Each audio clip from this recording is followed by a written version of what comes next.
made a lot of careers over the years, and so many of them end up becoming full-time A-logs, full-time clout chasers, leeches, and I've definitely learned my lesson there. It's, yeah, 100%. When you say you've learned your lesson, is that like you feel like you've trusted the wrong people, or is it something Oh else? yeah, I've been far too trustworthy so many times. So Gotcha. now, yeah, it gets muddied up with content creators because friendships are the content at a lot of times, and like who you're friends with is monetized. It's like it's not, especially because the communities are involved. It's not a normal relationship. You have thousands of people, sometimes millions, involved in the friendship. This is not how real friends communicate and operate. Yeah, I mean, we'll probably get into that actually later, but I want to kind of start from the beginning. So for me, my goal right now is I'm gonna ask you questions just from an inquisitive nature about some of the starts. But for you, is there anything that you want to kind of start with where you're like, hey, um, this is not what I want for this discussion? Any kind of red lines of any sorts, and that doesn't have to be a topic, but it's maybe a type of scenario you want to avoid. I mean, nah. I mean, everything is obviously. I don't want like bad images to be shared, like stuff that's gonna get put me get demonetized. I saw you. I didn't know you were gonna bring up images. I don't want When I any say I'm gonna bring, images. hold up, the image I have here was just a thumbnail to just have something on the screen. I'm not actually gonna have anything there, so you're good. I'm not gonna show a picture of you with somebody or something weird. All right. Yeah, nah. Then like just no like weird stuff on the screen. All right. No worries. I got you. Okay. Cool. So I wanted to. They're saying there's a little bit of an echo. My stream's fine, but your stream, Mike told me in the chat that your stream's echoing. Mushrooms that going? That's what they're saying in my chat. Mine's fine though. Oh, I think I know what it is. It's because the window captures are probably also giving me something. So why don't I? Let's see here. Can you keep talking, Sneako? I'm talking. I'm testing. Abba's in a hotel. He's traveling. He's fixing the audio. I'm speaking. The chat is very divided right now. Okay. This is going to be interesting. Talking. I see you guys. Love speech in here. Long of love speech. I'm just wondering.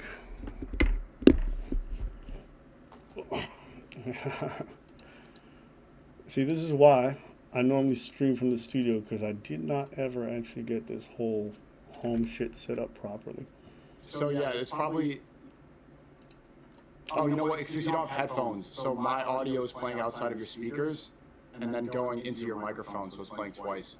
I think the best thing I've done this before when I debated Moist is just mute your desktop audio and then have my mic come through your MacBook speakers into your mic. Or I can just put on headphones, no? Yeah, headphones. But are you using a MacBook? No, I'm not using MacBook.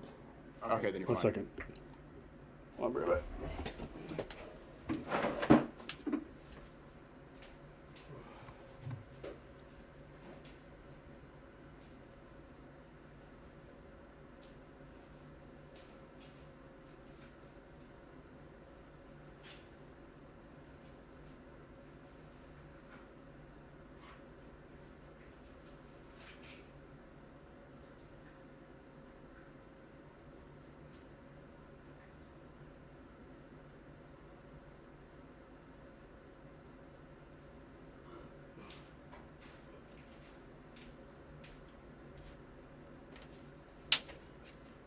All right, let's try this shit again.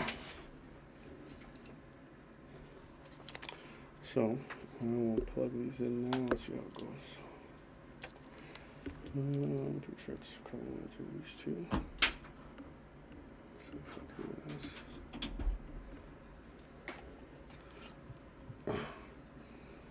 All right.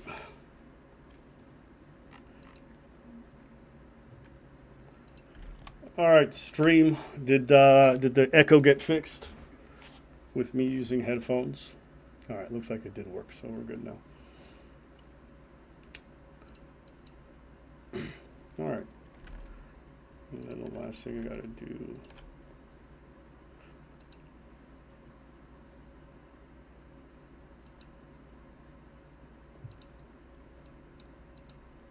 Wait, right now? Okay, you're talking to your stream? Because I can't hear you, Sneako. Yeah. Okay, okay. Yeah, I'm good. Okay, okay. Let's see if I do. Oop.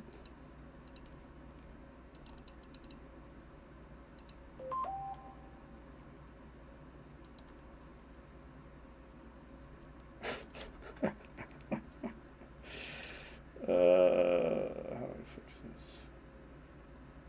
Too small window.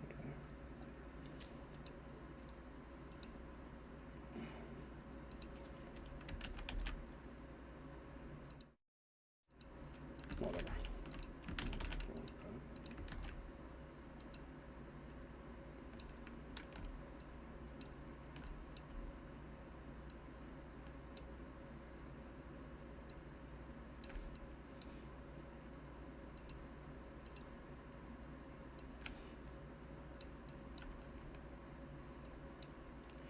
Good enough. All right, I think I'm good. Okay, boss. I think I'm pretty much good to go. Is my sound coming in half decent for you? Yeah, it sounds great. Aiden Ross is in the chat. He said, "Chat, do you like me? I'm Jewish." Yes, we love Aiden Ross. All right, so I kind of wanted to just start at least from the beginning. I think people have been introduced to you a dozen different ways. But, you know, I'm pretty sure you get this a lot. You have people commenting things like, oh, I like the old Sneako. I miss the old Sneako. In my head, I'm always curious, what is that like for you when you hear those questions? Or you hear those comments? First thing I think of is that song. I miss the old Kanye, straight from the go Kanye. It's like, I mean, the old stuff still exists. I've posted vlogs. If they say that they miss the vlogs, and like artistic stuff, posted Twitter vlogs for 140 or something, 150 in a row, daily for free on X when I was banned on YouTube. I'm about to post a main channel video today. It's fire. Maybe it'll be tomorrow, but I still put in work. And I think a lot of people that miss it, most of them are liberals. I think that they probably overlap with you more than they overlap with me now. I think they say they miss the old stuff because of what my politics are. And I think a lot of them, whenever I ask them, okay, what do you disagree with? They don't know. I think they have a vague idea of what I talk about. And a lot of it's the Red Pill Association, but they don't see that I debated the Red Pill Grand Wizard 3 years ago when he was advocating for vasectomies. Like he said that like high value men need to get a vasectomy. Crushed him. He got really upset. So it's like, I'm not gonna try to explain myself to people that don't look into my content. Right. But do you think they miss you just because they don't agree with you politically, or is it they feel like the shift from like live streaming to, from like the more structured videos or scripted stuff to the more live stream format? Do you think it's that shift, or do you think it's political, or is it both? I think it's both, but it's mostly the fact that it's the Red Pill Association. Even though I distanced myself from the Red Pill ideology 3 years ago, but I understand why people think that. The optics, obviously you saw the clubber costs and stuff. Like I'm still around a lot of these people, and they think that I have the same beliefs. But when you ask them what do I believe in, what I talk about, they're like, oh, I don't know, I don't watch the content. So they see clips and they have an idea. They see articles of what I'm about. Especially I've been banned for 3 years. I just got unbanned on YouTube. Yeah. I was banned everywhere on social media. Still am on most social media sites. And do you, when you think back to how you were when you first came on the scene as a creator, because I think you started when you were like 14, 13? I started when I was a little bit younger, but I started my main channel, Sneako, May of 2013, so 13 years ago. Okay. And when you look back to that period, when you started making content, I think just for reference, is it possible I play one of your first videos just so for the audience who doesn't know how you came onto the scene? Could I play one of like your first videos? Absolutely. All right. I appreciate you asking. So I'm going to go here on the Sneako channel.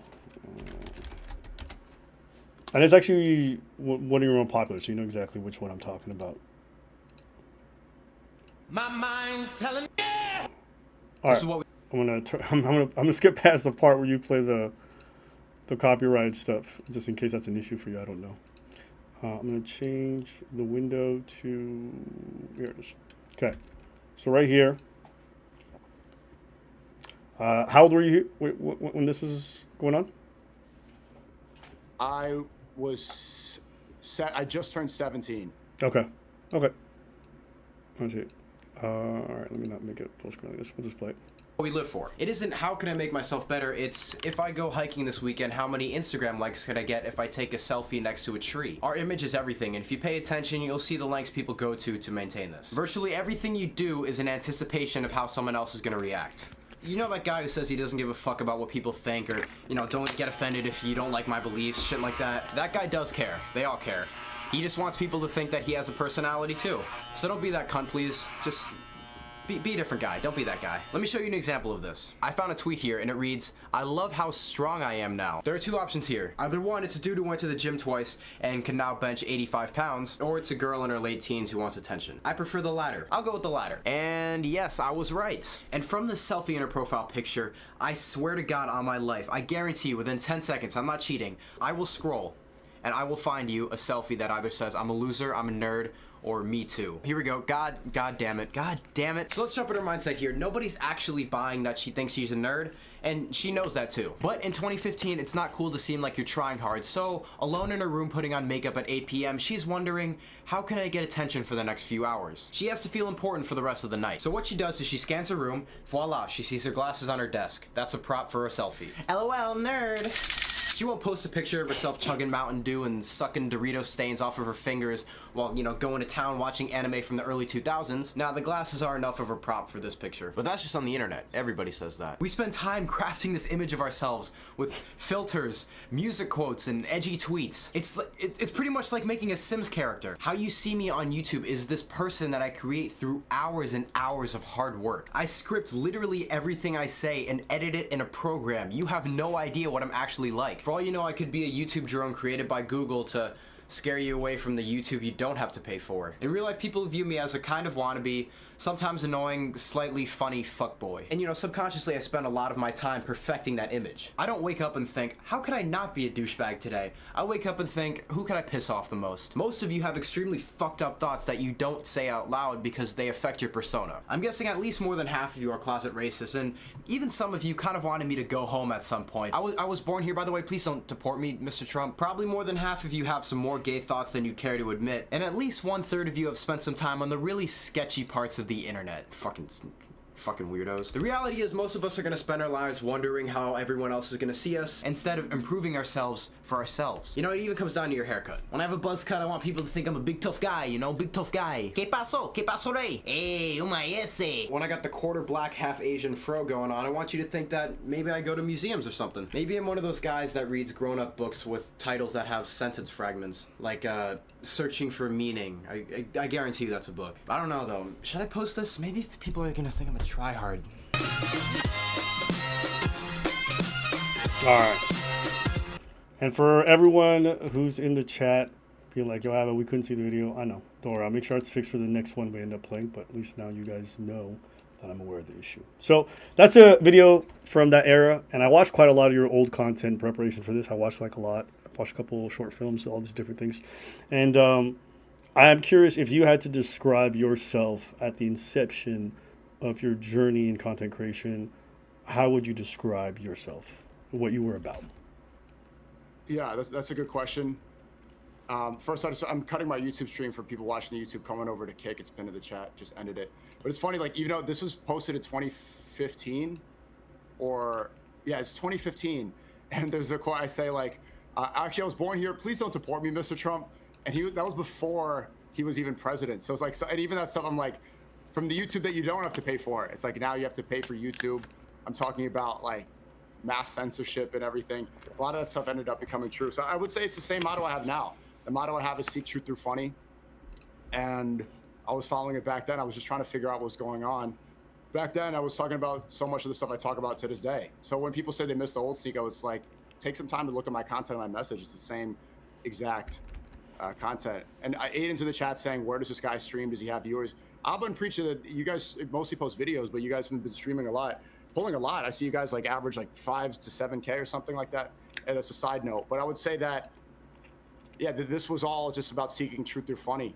And what was really important about this video and why people resonated with it, I think that has 5 million views or something.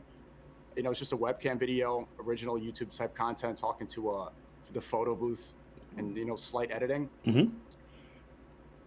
What I touch on here is the hyper socialization that we have now from social media, how hyper self-aware we are from the camera, from the phone, from creating the Sims character, as I said here, curating an image of who we want to be through Instagram photos and captions rather than who we are. We're the most self-conscious generation of all time and people of all time as a product of the internet and as a product of cameras. And I just realized how inauthentic we became. And so I always wanted my platform to prioritize authenticity in a world now where it's so hard to find that. What do you feel like that version of Sneako was missing in life? What was he looking for? I know you said you were seeking truth through funny, but I'm asking as an individual or maybe as an artist, whatever you want to choose. What do you feel like you were searching out for out there when you were making content? I was searching for truth. Okay, keep going. If you can. Yeah, I was looking for, I just saw so many inconsistencies, hypocrisies. I didn't know where I fit into the world. I grew up extremely mixed race. I still am mixed race, but back then, when I was growing up, most people saw me as Asian. And then as I got older, I looked more light skinned. And I grew up, I was born in New York City. I grew up mostly in New Haven, Connecticut.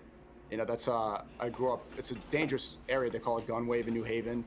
I grew up in a city with a lot of crime, but I went to a predominantly white WASP school on scholarship. So I grew up around like a lot of rich people with families that worked at Yale University, but we didn't have money. Grew up in the 2008 housing crisis. And I was just always kind of just trying to figure out where I fit in. So I've always felt like an outsider. I've always been an outsider. I've never really had a sense of belonging ethnically. I've never been around people and be like, oh, these are my people. Every group, I'm an outsider to some extent. Got you. Are you Ethiopian? Yeah, so I was born in Canada, but I was raised a lot of my young years in Ethiopia. So I kind of have like a bit of a mixture of those two experiences. One of my biggest insecurities. Yeah. Oh, this is a good one too. Ball. This is one of my favorites as well. Yeah, I actually kind of wanted to get into that because this was around early 2022, and this video came out around we might have met just before this point. But I want to just play this video as we transition to the second part. I'm going to just actually keep it like that in theater mode. And this time, for the folks watching at home, I'll make sure y'all are able to see. Here you go. One of my biggest insecurities is that I've never knocked anybody out. I've never been knocked out either, ever. Never woken up with my face on the pavement, circle of people around you laughing. I've been in little fights, but nobody got hurt. So. Question, at this point, how old are you?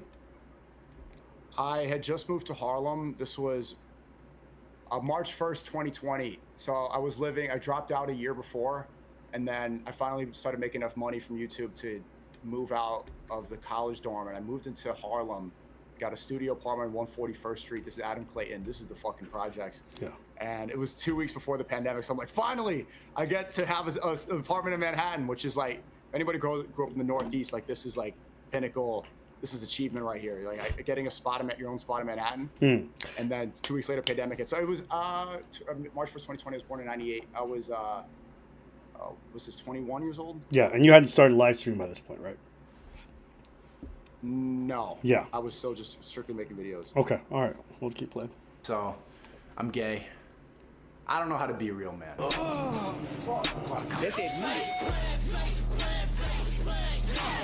It's not all my fault though. Everyone has their own definitions of what it means to be a real man, and we all fall for it trying to prove ourselves. So many men are confused and scared, but they don't know how to express emotions, so they overcompensate by being loud and homophobic. The fuck are you pointing at, you fag? I tried the whole friendly ally feminist thing and it didn't work. When I was younger, I looked full Asian, so I also had to fight the small dick stereotype. Girls ignored me, men didn't respect me. I was this angry internet dude for a long time. I was reading The Red Pill, an online advice forum for men. You can't really stoop lower than that. When my sister would bring home her boyfriend, I'd start puffing my chest out, doing push-ups in the kitchen. When I finally got a girlfriend, I'd start eyeing down dudes, looking at her. Why are you looking at my girl, bro? You looking at my girl? I was that guy. I was that guy for like a really long time. And I still find flakes of that person, because now when I talk about women, everybody in the comments is calling me toxic. I think so. Right, so don't you use that to your advantage? Like, you've never used the fuckboy with the heart of gold thing, like, okay, I'm a fuckboy, but like, oh, you make me understand that, like, oh, women aren't objects. Like, I use that all the time. Because you're toxic. Like, I'm like, man, I just be fucking these bitches. But you, there's something special about you. No, I don't know, man. I'm not gonna apologize. You relate, Alba? I'm just gonna What? You look like you're related to that a little bit. Nah, I just think that character is funny to me. I think that character is funny. But there's a reason we have gender roles. Hold up, before men like big boobies and booty. Those big, infected-looking plastic lips. We're simple. Yes, obviously, once you get to know someone, you figure out their personality and their star sign. But initial attraction is all physical. For women, initial attraction is all about demeanor, your confidence, the way you carry yourself, your swag. They can sense the fakers. They want a respected man. Trust me, they can see the fakers. A lot of women are delusional. They think they want that feminist ally dude who listens to them and is always nice and agrees with all their beliefs and shit. You know the guy whose profile picture is that overly excited, this face? This is why you see old ass, ugly rich dudes with smoking hot wives in their 20s. You won't see one sexy dude with an ugly wife. Don't look it up on your phone. Think of one. Think of one sexy dude with an ugly wife. But you know about Jay-Z and Beyonce. You know about Jeff Bezos and whatever that, Hugh Hefner and his... Okay, I don't mean to pause it, but do you still think that's true? That ugly guys can get with beautiful women, but you don't see the reverse? Yeah. Yeah, 100%. Okay. Yeah, I definitely... At least I know a lot of rich dudes whose wives aren't necessarily like what you would expect for like a hot, attractive woman or whatever. It's actually pretty... Well, you ever seen that metric where it says ultra billionaires like Jeff Bezos, they get like the fake tit, that's their wife. Multi-millionaires get the beautiful model wife.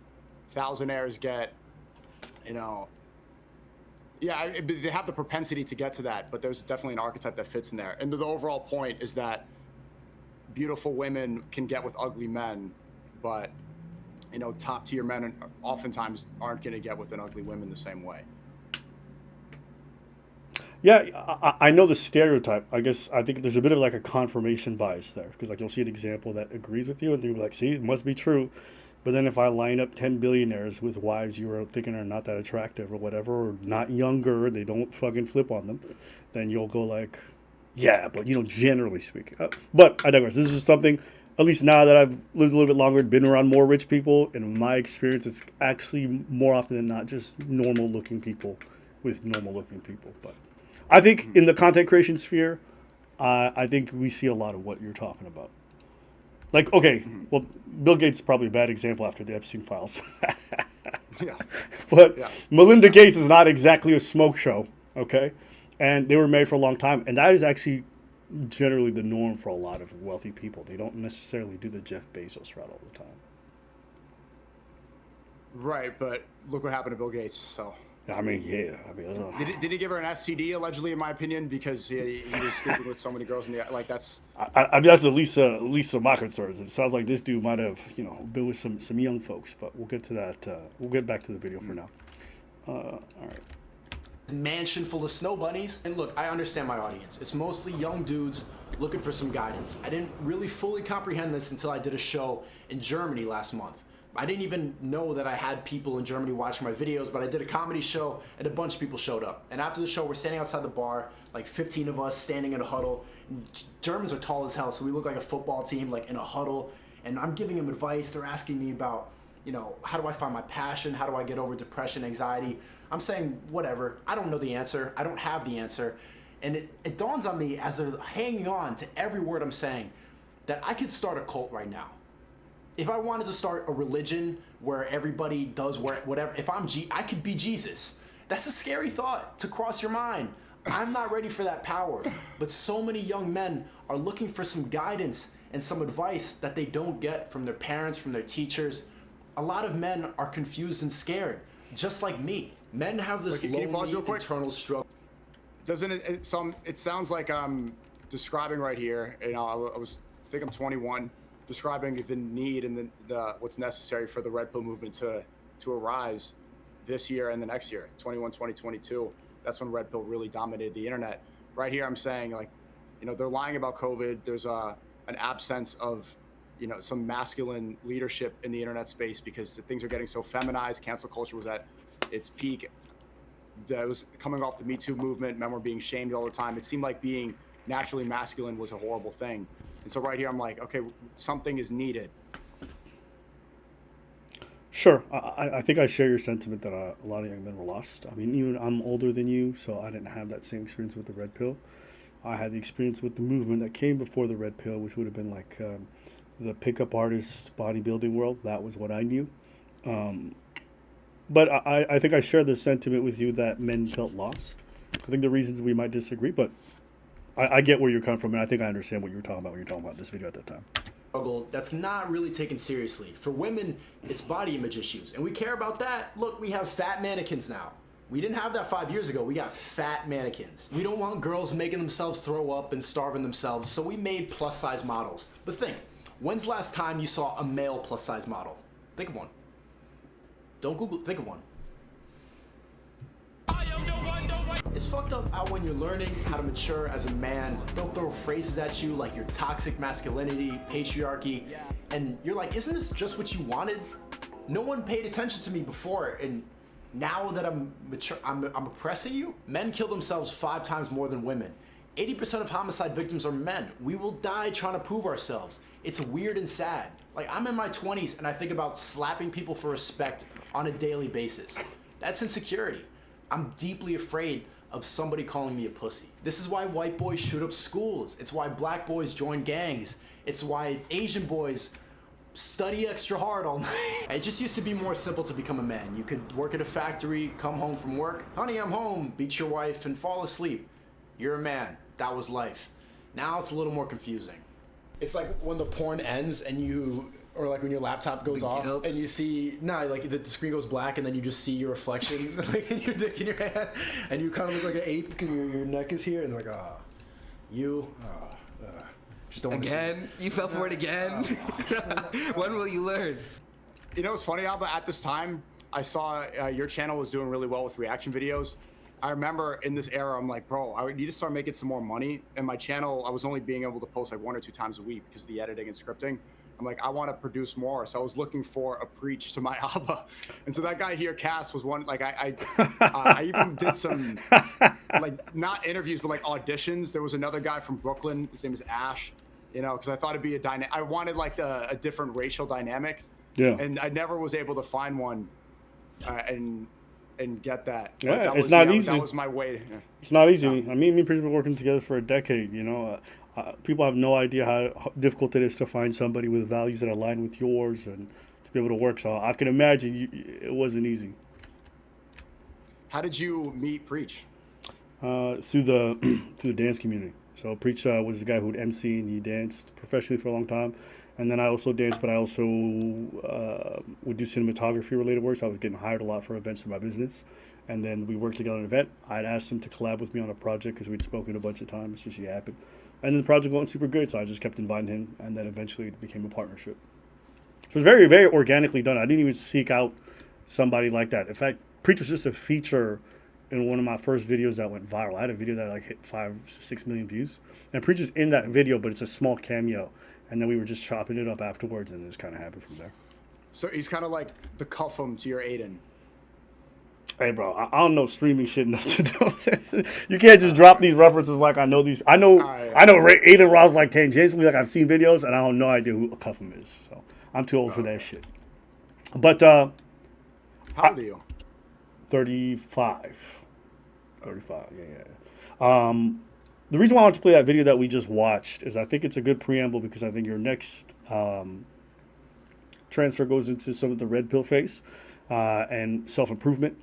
And when you have that transition, this is actually a video you did before that. Even though you'd already watched some forums, I feel like you didn't really necessarily call yourself. Coming, right? Like, yeah, you could see the preamble. Mr. Old, right? Like it's clear. Like watching back here, it's actually this is well organized. You can see why that red pill era happened. Yeah, there's a through line. You can see and I think one thing that's cool about the way you kind of documented your life is you were very open and so my description and I wrote a sentence. It's Sneako is openly flawed, self-aware and arrogant, humble enough for curiosity, and daring enough to take chances. So that's my perception when I watched the first arc of your content creation from kid to about 2020 when you did the video before the red pill, How to Be a Man. you were aware of your own flaws. You may not always had the correct conclusion or whatever, but you could see the thought process. You could see how you got there. You could see your justification, your reasons why. You could see that you try to see things from other people's perspectives to a degree, and like it makes sense how you ended up in the red pill era afterwards. Does that make sense? Mm-hmm. Okay, Yeah. so there's the question I would ask you first: what did the red pill give you that you didn't have before? I think more. Well, I think men at the time, and in these videos you're showing, men on the internet especially were living in a liberal-dominated, woke-dominated. Like men had to live in this kind of guilty. You know, white people say, or like, I'm one of the good ones, or like white boys will say, can a white boy catch a vibe? It was kind of that same thing with men. It was like, hey, I'm not one of those misogynist, horrible men, and gave men the opportunity to not live in a guilty place. Right. In the era of like, men are trash and there was all this stuff in regards to Exactly. I have a Me Too. really good video called "Are Men Trash?" where I was asking. Yeah, Yeah, I watched that's a great. That one took so long to make. It was a great street interview. Yeah. About that specifically. Yeah. Yeah. When you went from how you were before and then you discovered the red pill content, really started assimilating a lot of it, it really started to incorporate into your worldview. How do you feel like you changed? Well, one thing that I haven't been very public about is that I was always consuming red pill content, and I was just kind of afraid to talk about it on YouTube because of how liberal dominated it was. But I was reading the red pill subreddit. It was deleted now. All those subreddits like the Donald and all that stuff on Reddit that was informational all got taken down. I was on 4chan growing up, like 8th, 9th grade. I remember got suspended for looking at 4chan in library. So I was hyper aware of this stuff. I even read that book by Mystery. I know that. That's the pick artist. Yeah. Yeah, pickup artist. He would talk about peacocking, where he would wear like big feathered hats to try to attack, this goofy stuff. But I was hyper aware of red pill ideology my whole teenage years. But I just hadn't really. It was just something I was interested in, but I didn't really adopt it. Hold that thought 2 seconds. Hold that thought 2 seconds. Yeah. Where's he going? Okay, there he goes. Hey, Albus chat. Aiden, how's it?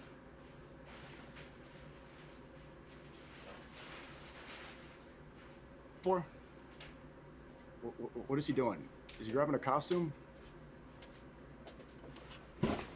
I actually picked one of these up because I'm actually doing a project on the pickup artist community, and so I was actually looking for that fucking dumb hat that he normally wears, and this is the closest that I could find. That's it. Yeah. It's even worse than this one. It was larger up here. He looked like a I don't know what it was, but I know exactly the kind of content you're talking about. So you're saying the hat. Yeah. It took me a hot minute to find it.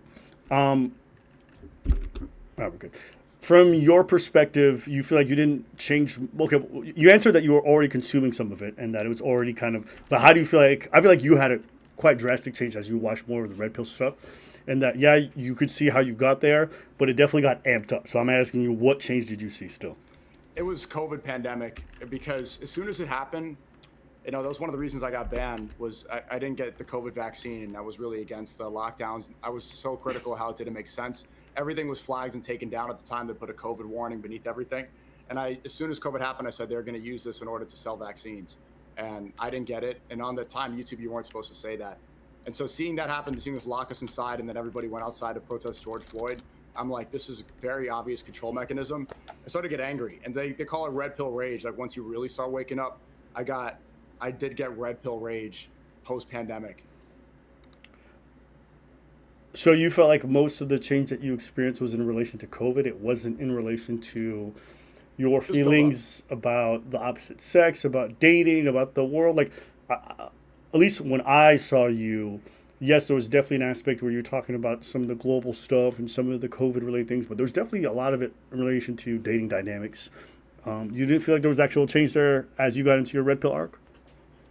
Yeah, I mean, I was listening to Patrice for years. He's my favorite. He's like your favorite comedian of all time, too, right? Yeah, I actually did have Patrice on my notes here. Yeah. Yeah, Patrice O'Neal's the GOAT. And yeah, that's part of it. But like the real catalyst was the pandemic, was the lockdown. Like this was just, I had enough. And then everything that I was not talking about, I'm like, I'm gonna go balls to the wall now. I wanted to fight back. Got you. Did you feel like you had a disdain for some liberal principles or the way you felt liberals were operating at the time? Yeah, because liberals operate between. You're a liberal, right? Yep.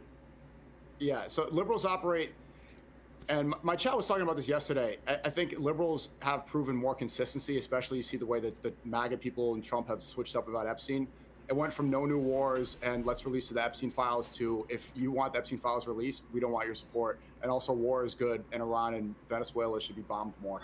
It's so, but liberals operate from a place of, I think, sympathy, but they don't see it on a grand scale, right? So I think like one of the major issues that separates liberals and conservatives, it's really a lot of it's slop, but it's like transgenders, I think is a good example.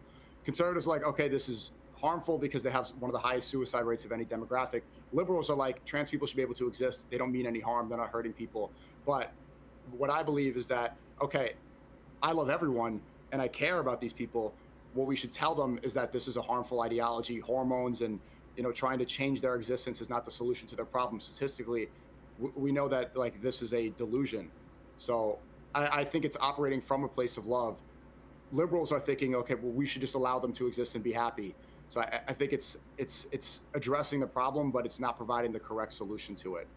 Well, I think the way you're framing it, if you're going to make the example of liberals, the person who wants to be inclusive of trans people, then the conservative is the one who's like, we have to tell you the truth. And that's the one version of it. But the other version of it is like, the conservatives who say we don't accept you in our society because we feel like you're bad for us. And then there's the liberal who's like, listen, you're very different from me, but I still accept you in this community. And if you're very honest, if you go to countries that are very, very conservative, they're not actually open to a lot of people who are drastically different than them in their cultural norms. Conservatism, in the way that you describe it, isn't necessarily the way conservatism manifests in a lot of places. And also as an artist, you probably know this too, but like conservative areas are not exactly the most embracing of art. In fact, you and your own community, how often do you hear art is gay, art is gay, art is gay, right? How many times do you hear people just bemoan music and every other freedom of expression, but like you will make projects that they would consider really fucking gay. Is that a great form of conservatism? It's liberals who look at what you make. It's liberals who open up the museums and fund them, the ones that you go to. It's liberals who make the funding happen for the movies that you want to be able to do. In fact, pretty much most of the things that you think are most important to you in life are done by people who have a liberal mindset in terms of allowing that kind of expression and encouraging it. Yeah, you're 100% right. And like a lot of my chat, they're spamming me now like arty farty, art is gay, art is gay. I love art. That is the reason I think I'm here. No, that's 100% true. Conservatives don't make really good art. Like that's 100%. You can't really name that many. There was one guy, he started painting and then look what he did to the world. So it's like, that's one example of, he wasn't accepted for his art and then he ended up, invading Poland. So he ended up becoming very conservative. Yeah, that is, you're 100% right. 100% right. Art is at the forefront and there's contradictions and art really in conservatism don't overlap. And the overlap as well is that conservatives in America will be like, okay, we can't be tolerant of these things. We can't be tolerant of transgenderism. But at the same time, America does pride itself on democracy, on freedom. Like what is it to be in the West, to be an American? It's freedom. You're allowing ideology. So if you allow freedom, then you also allow people to do pride parades. Yeah. Then you also allow this to happen. So they say America's a Christian nation, but also we need freedom. They say Islam is not compatible in the West, but then so how is Christianity coexist with freedom? Because Christianity has almost the same restrictions as Islam. So 100%, I'm not saying what is the right answer. If you just ask me the kind of society where I feel most free living in, it's going to be a liberal one. I say this all the time. I love Ethiopia. The reason why I wouldn't live there is that me doing the kind of work that I do, I don't think I'd ever be safe. That's just a reality. It's a reality in a lot of traditionally conservative places. Like you're allowed to say things to a certain extreme, and then beyond that, like they will use the governmental powers to come after you, and that is very normal. If you want places that you have the most amount of freedom to say what you will against the powers that be, it's going to be in liberal societies who really value the ideas of freedom and independence in that regards. So, I understand in a lot of circles people love to be like the trans issue. Like trans issue is so minor.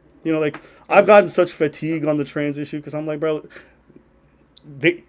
we already won on that topic.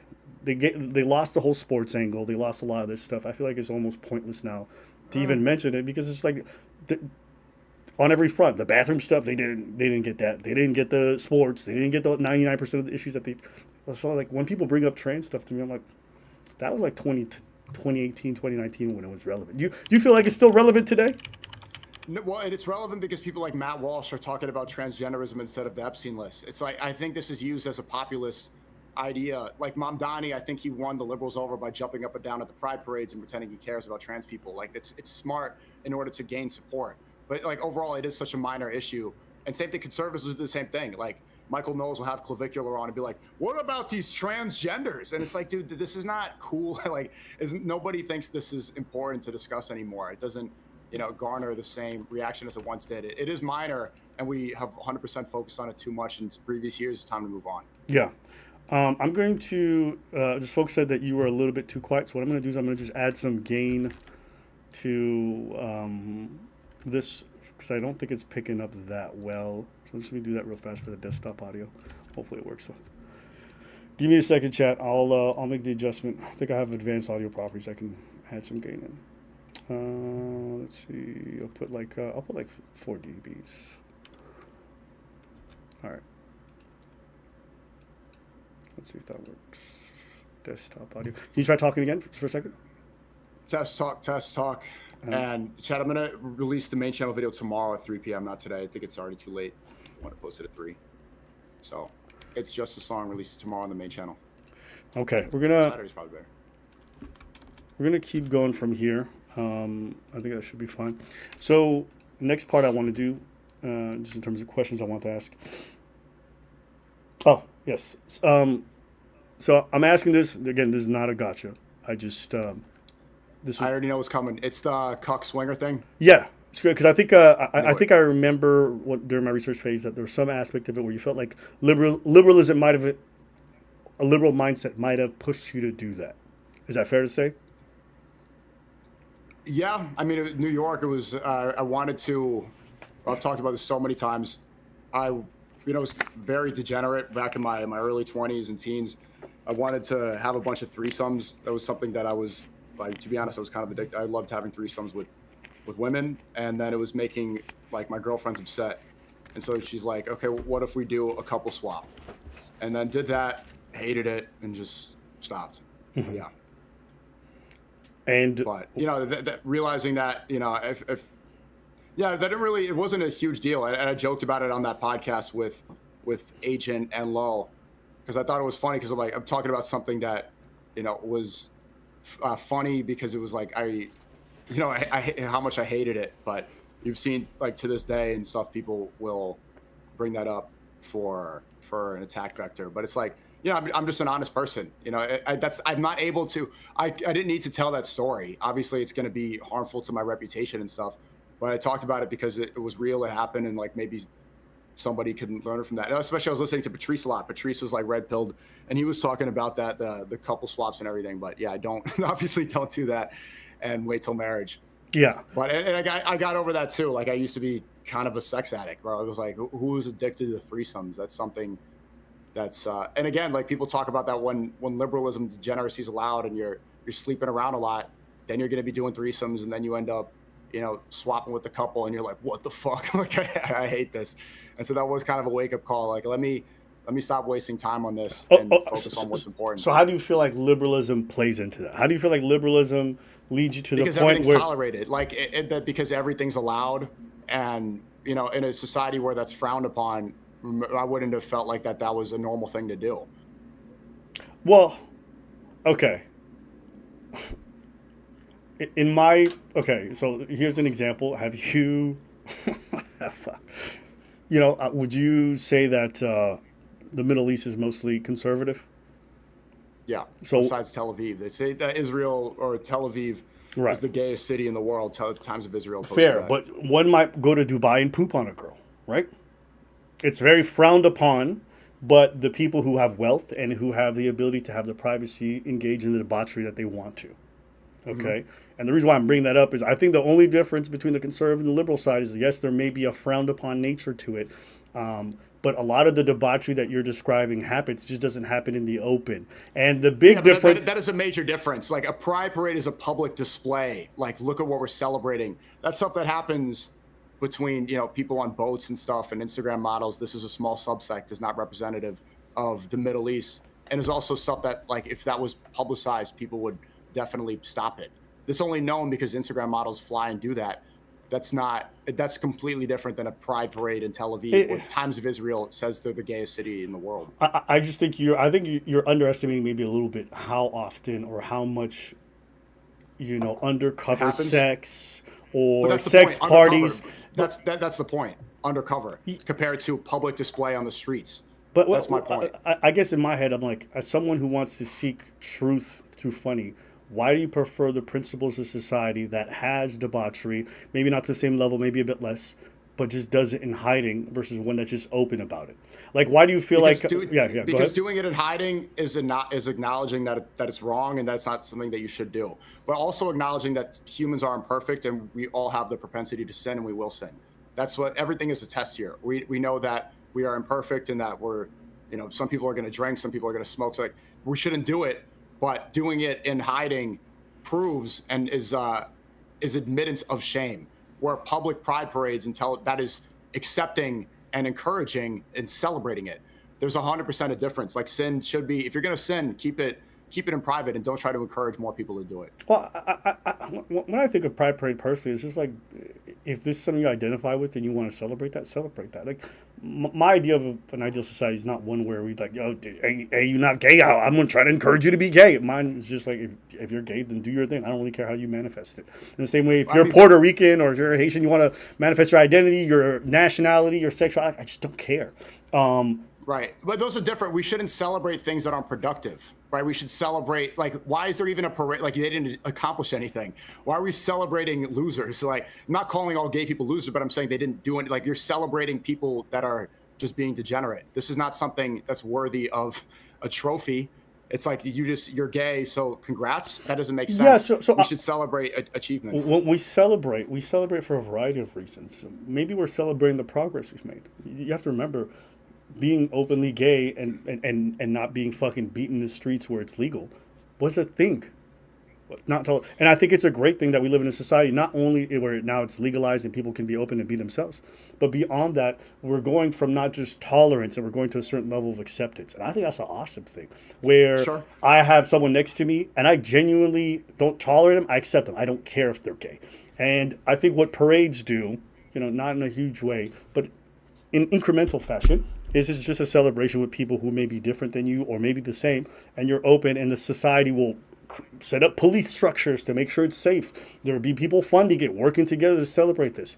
And it's not to say, oh, gayness is the best or whatever. It's just, we out here. Yeah, but it's going far. I mean, like, look, I see on Fifth Avenue, I live in New York City. There's like, they have dick balloons everywhere. You got people dressed up in like dog outfits crawling on all fours. You got people like, they're doing it like in front of children. This is a public display on Fifth, like in the middle of the city. Right? Kids shouldn't see that stuff, like people dressing like adults half naked. And also, I don't think it's progress, because if we acknowledge what being gay is, being gay relationships are the absence of progression because they can't have children. So it's celebrating sex that is just used for degenerate reasons and not for progression of society. Also, these people, trans, have some of the highest suicide rates of any demographic in the world.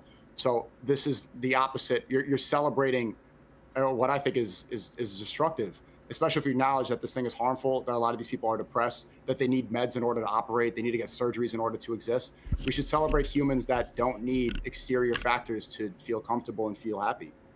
Well, when I think of pride and whatever's involved with that, when I think of celebrating, I think you celebrate like achievement or what's the best. I think it's also just to celebrate things that we're a society that, you may not be the ideal citizen in most people's heads or whatever the fuck it is, but we're inclusive and we embrace you and we're happy to have you. And I think that's an thing to have. Go ahead. I don't know if it's worth celebrating. Like, there's other people who are excluded from society, like weirdos, autists, school shooters, like freaks and stuff. Like, do they get a celebration? My point is, we should celebrate achievement. You know, two men sleeping together is not an achievement. Do you think a couple swap is not an achievement? Being a cuck is not an achievement. It's just something that, but it's not like, woo, like I just want to live in a place where like real success is celebrated. Do you think it's an achievement to have a society that's embracing people who are very drastically different and tries to provide safety for all of them despite the differences that they may have politically or socially?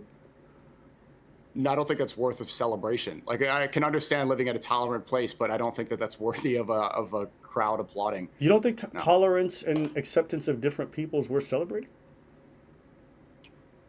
No. No. But I think isn't that one of the very things that you love about America? It's the freedom of religion, the idea that people from different nationalities, different backgrounds come together to make this booming economy and booming society that has so many differences, but at least coalesce underneath this one label that kind of guides you guys, and you guys feel safe. Like, isn't that an amazing thing that you guys have these people who grew up in maybe war-torn spots or places where they weren't safe and persecuted, and they come to a place where doesn't matter what they look like or where the fuck it is, they're gonna take you in, Muslim, whatever it is. Yeah, but once those people, like if you're an immigrant and you come into this country or something, and you make something and you do something and you make the world a better place, then the public should acknowledge that and be like, that you used tolerance or you used immigration, you used the American dream to create something amazing. Then people should acknowledge it and it inspires others to do the same. Celebration is only useful if it inspires, right? So if you're using this and like say you create a great piece of art. For example, Hitler, he created paintings that weren't accepted. It wasn't celebrated. He got angry, right? If he made really great art and the public celebrated it, maybe he wouldn't have taken over the world or tried to. So I think that... I disagree that's the purpose. Sometimes you celebrate the fact that you have a freedom that didn't always exist. And that's worth celebrating. We shouldn't take our current state for granted because there was a time when people didn't have these abilities. Like, even when we have things like Remembrance Day, it's like we're just it's a memorial, but it's also like an honoring of the past and the fact that people died for the very freedoms that we have, and we're paying homage to that, and we're celebrating and we're showing out for this. We're saying, hey, we want to be out here and open because our forebears and the people who came before us died and never had this chance. And I think we shouldn't take for granted how much privilege we have living in these open societies. So. But I hear your perspective in regards to why you think shame might be good in some circumstances. I just also, I mean, who needs an excuse to party? But you know what I'm saying? That's me. I like stuff like that.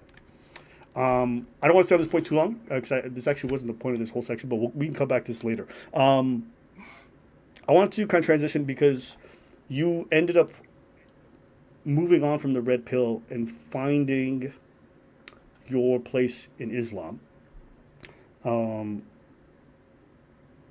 Which, yeah, I remember you thought that was a grift for a while, but I think that now people see, you know, there's no benefit. I was talking about that before you came on. It's like, for 2 days ago on stream, I ordered baby back ribs and I didn't know that they were pork. I spit it out and that gets like fucking 7 million views.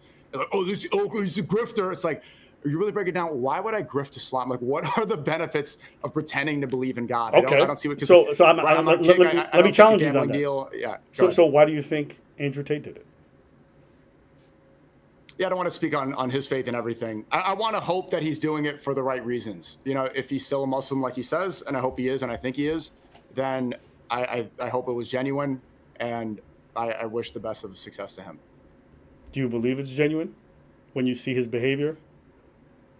I think that there is some genuine aspect to it. I think at some point, but I think he's straight off the deen. And what we could do as Muslims is try to guide him in the right direction. You know, trying to overly, you know, nitpick and everything. Like I criticized him when he took the gambling deal because that goes against the whole escape the matrix. He was criticizing gambling for years.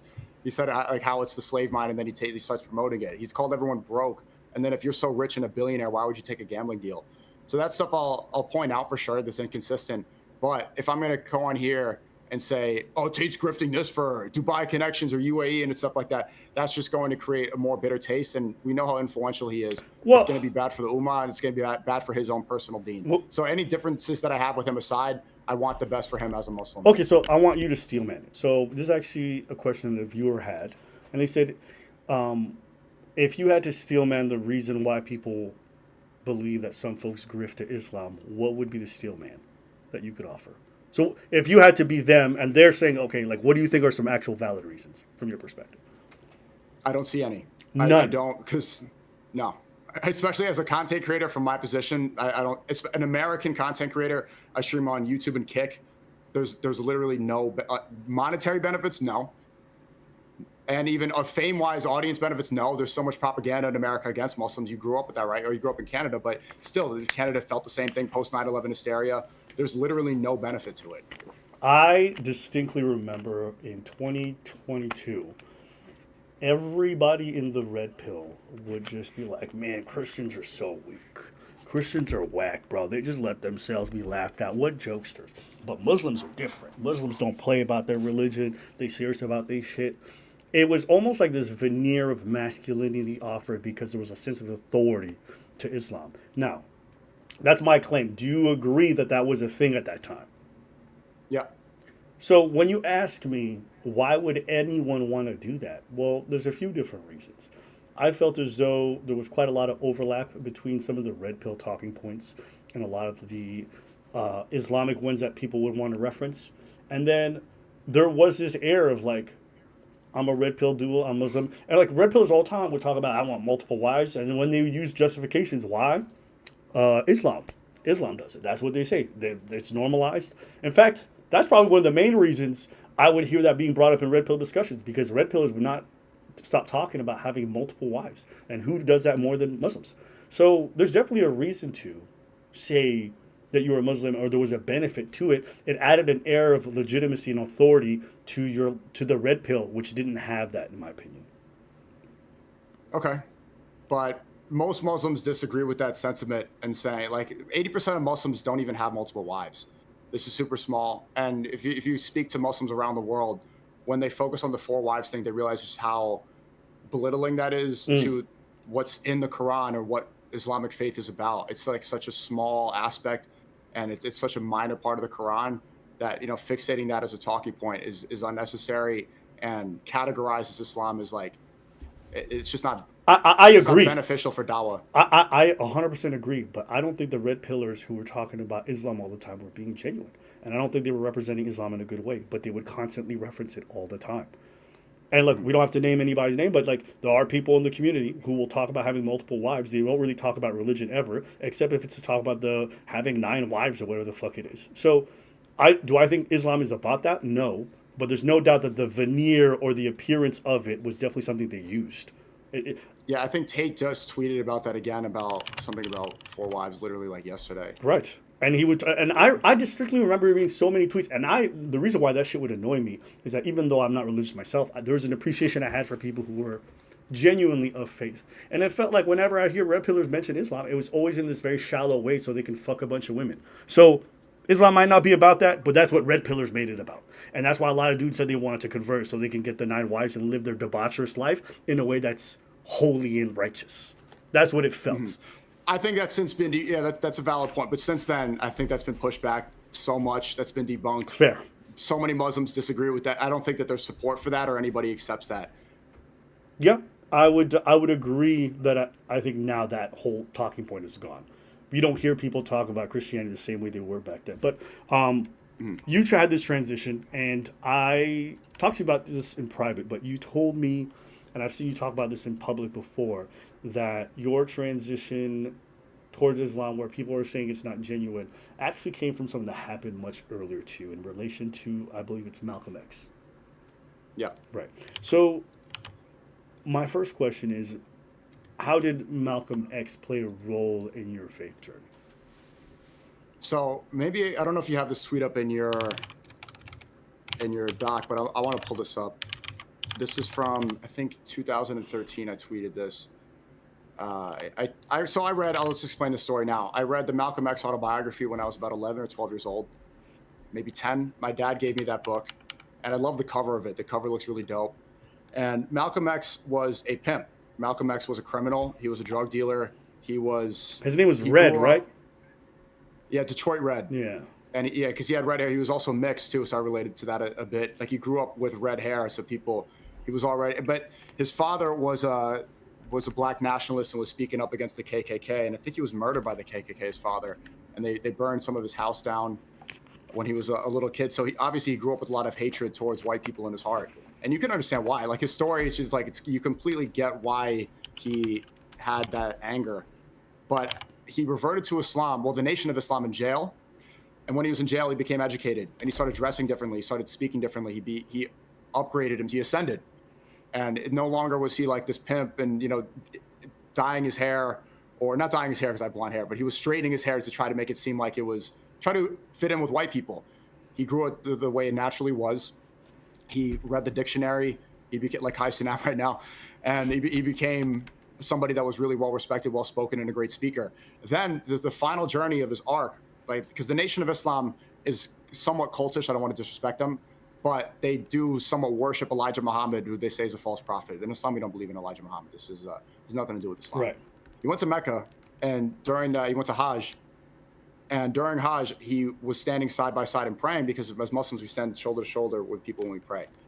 And he would share food afterwards, after the prayer. They're, they're sitting down, they're eating, and he's eating next to white people. And he realized there, standing side by side, that we're all brothers. That it's not based off skin color. God judges us based off of our works and what we do and how we are, what's in our heart. And he wrote a letter. It's called Letter from Mecca. He wrote a letter to the Nation of Islam, and he said he realized that the whole racial superiority thing, that was gone. He realized in Mecca what peace really was. He realized what we're supposed to do. And he denounced the Nation of Islam, and soon later he was assassinated. So I really loved that book, loved seeing his life story, the way he wrote, and also that transformation. Okay. And I tweeted, I really want to bring this up because it does annoy me. If someone can link it in the chat. It does annoy me when people say like, "Oh, Sneako's grifting Islam." It's like, you've been talking about this for a long time. Well, prior to this, is what you're saying. Yeah, the tweet was a tweet I have. Yeah, the tweet is from 2013. Somebody please link it in the chat for me. Okay. I tweeted, after reading the Malcolm X autobiography, I seriously considered converting to Islam. I think I was like 13 or 14 when I tweeted that, and I was 11 or 12 when I read the book. So it's something that I've been seriously considering my whole life. I grew up Catholic, but I never resonated with the idea. And shout out to the Catholics, Lent's coming up, but the Trinity is not in the Bible. And Catholicism, they said, I went to Catholic school. I was almost confirmed, went to catechism, all this stuff.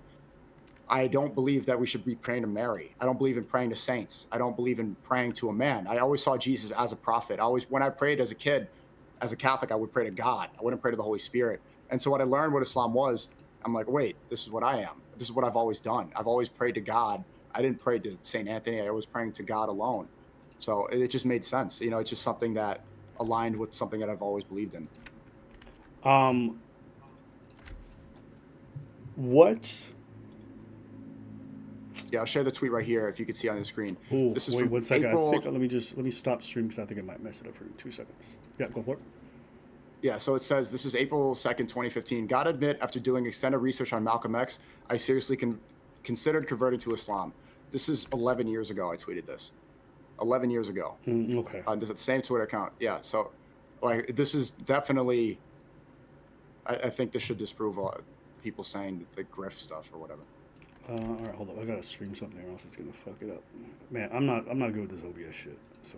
And people I know, Christians are upset and saying Jesus is king. I have all respect for Christians, man. I really think that it's proper guidance and everything. It's just not something that I can believe in. There's no reference to the Trinity in the Bible, and people are saying, "Oh, you pray to Muhammad." No, we don't. Muhammad is the prophet. Jesus is the Messiah. There's so many overlaps between Christianity and Islam. We also believe that Jesus will return and Jesus is the Messiah. That Jesus is a prophet. And I think a lot of people don't realize that. We don't pray to Muhammad, peace be upon him. We pray to God and God alone. The biggest sin is praying to others than God. La ilaha illallah. There's only one worthy of worship. What do you feel like your faith and you converting to Islam has given you? It gave me so I said earlier, I knew this was going to go here. Like, what were you looking for when I was making those videos when I was a kid? I was looking for truth, and I found it. I found what the truth is, that there's one God, that people are always going to worship something. And if it's not God, it's going to be false idols, celebrities themselves. It's going to be their own ego. They're going to worship money. They'll worship fame. They'll worship, Nicki Minaj or Trump. So we got to realize that we have to put our worship somewhere. And the best place of worship to put is toward the one almighty creator. And I found that truth. And now I know what I'm supposed to do. I no longer fear death. I know that this life is temporary. I know that this life is a test. And I know what my exact mission is and what I'm supposed to do. What do you feel like your faith change has cost you? It's cost me, well, I mean, if you're going to say, like, the gambling deal was offered 8 figures to gamble. I mean, I'm not going to gamble. I don't think I ever really would have, to be honest with you. I think it's cost me, probably some audience members. You see, like, whenever I talk about that, like, even right now, you see the reaction. Christians get upset. and they try to disprove it. You get heavy criticism. People hold you to a different standard. It's funny that the same time, like the same day where I accidentally take a bite of pork and spit it out, that gets international. Like that's like literally everywhere, millions of views. That's the same day that Elijah Schaefer and Sarah Stock, these are both conservative Christian creators. I know both, and I like them both. Apparently, Elijah was Sarah's boss, and he sleeps with her. They're both married, and they're cheating in their relationship, and it was exposed. You could see different standards being placed. Christians will be like, okay, they're imperfect, they're sinning, and I agree. But if I accidentally pour, the scrutiny that you get for being Muslim is amplified times 1,000 compared to other relations. When you're public about it, there's so much more division, anger. There's more of a target. Not only that, you get it from the Zionist agenda that has done so much to call Muslims terrorists and to try to say that the radical Islamists are taking over America. You're like, what are you talking about? Trump brought Netanyahu 5 times this term here. Trump had Mark Levin put his arm around Trump and said, Trump's the first Jewish president. And Trump goes, it's true. It's true. It's like, so how are Muslims taking over America when just look what's in your face? Muslims make up, 3% of the American population? And it's like they say Muslims are taking over because they're praying in Times Square. It's like, what? This is like an Eid prayer. Times Square is a place where drug deals and Cookie Monster and gorillas hang out, and Mexican Elmo's taking pictures of money. It's like, okay, this prayer took 15 minutes. This is really a huge deal. So yeah, but we just not gonna let you celebrate in our square, bro. Like, y'all just praying. Y'all can do that at home. You don't gotta do that over here. I don't consider that a celebration. Prayer is different. Well, it's worship. You can worship at home, bro. You could, but there's a difference between pride, which is one of the seven deadly. You shouldn't even take pride in this stuff. Praying is a gathering, and obviously there's so many people you can't fit in a mosque. You can't fit in home. They can do it in the parking lot. You gotta do that in our spaces. We don't want to. No pride parades. No Puerto Rican parades. No public displays of everybody praying together. We want none of that. None of those freedoms. That's a wrap. Well, if you're not winning, if you're not achieving something, I don't want to see you in the streets out here gathering in big numbers. It's either that. There's a difference between. I said celebration, right? Puerto Rican parades, Dominican parades, all this stuff, Chinese, they celebrate, they have this all the time. So if there's a 15-minute prayer, this should also be allowed in a I'm just fucking with you. Yeah, I get you. All right. People often question your religious change. What is something that you do as labor that people don't necessarily see, but that you feel like is part of your religious journey or your bond? And that's something that's more regular. Repeat. I don't understand the question. So, faith and a journey of faith is normally something that involves labor. Now, labor could be a lot of different things. It's reoccurring commitment and action that you will take. So, what is a form of that you do from a religious standpoint that people don't necessarily see online? I mean, Juma prayer, the Isha prayer, Fajr. I mean, right now, to be perfectly honest, I'm not perfect, I have been missing a lot of prayers. I'm streaming so much. Maybe I should take a break during stream to pray. But, I mean, Zakat is something that doesn't happen on stream. That's the charity. You're supposed to give 2.5% of your earnings every year to charity. All this stuff is not public. Going to the masjid every Friday. There's not, that much I've been streaming. Mosque, right? Yeah. Okay.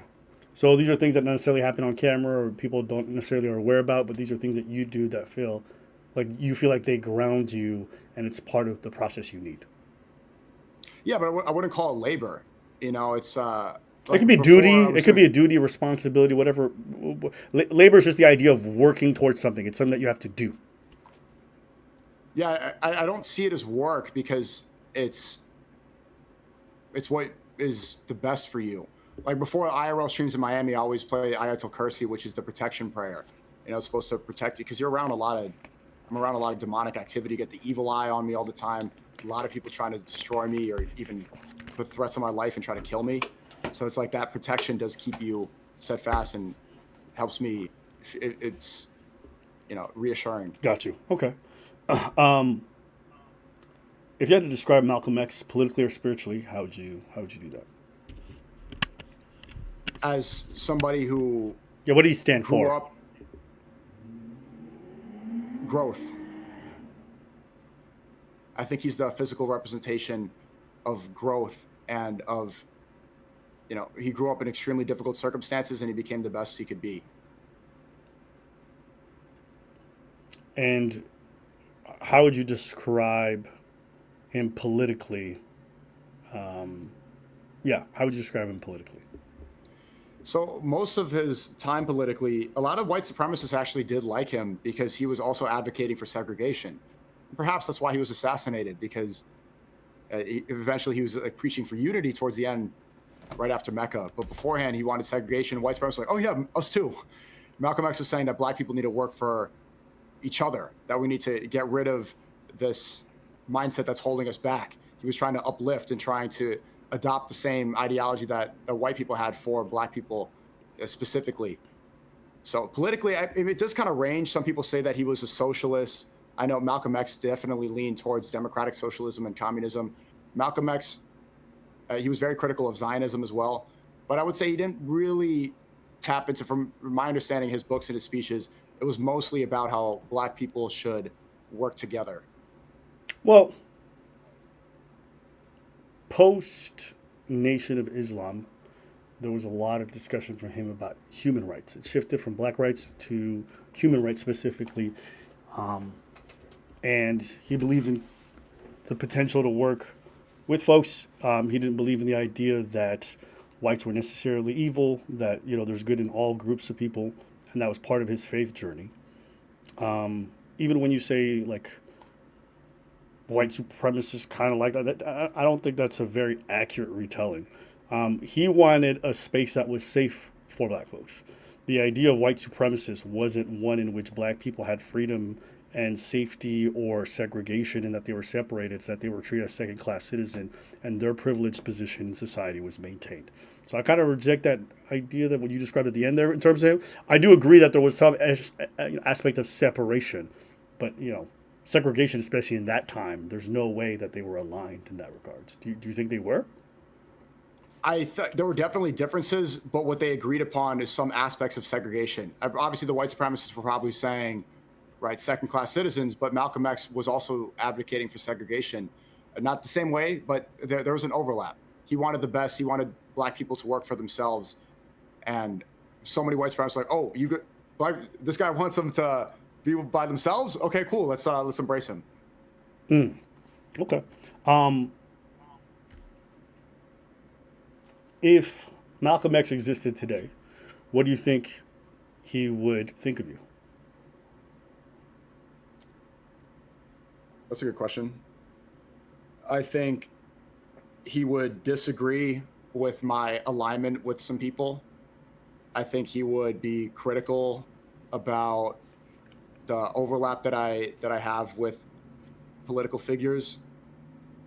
And I think he would, well, it depends on which Malcolm X, to be honest with you. Like, we'll talk about post Nation of Islam, because I think that's the most evolved or the most learned person. So Mecca, Malcolm. Yeah, post Nation of Islam, so after Mecca, yeah.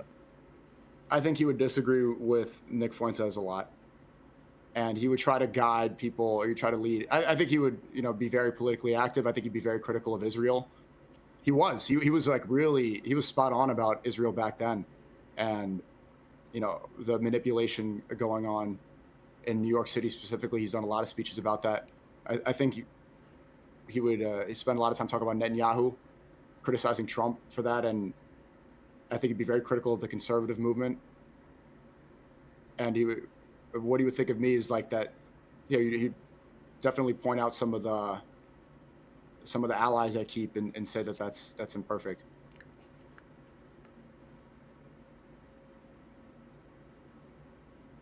Wow. Let's entertain a hypothetical where you guys do have that conversation. What does that make you think or feel, knowing that?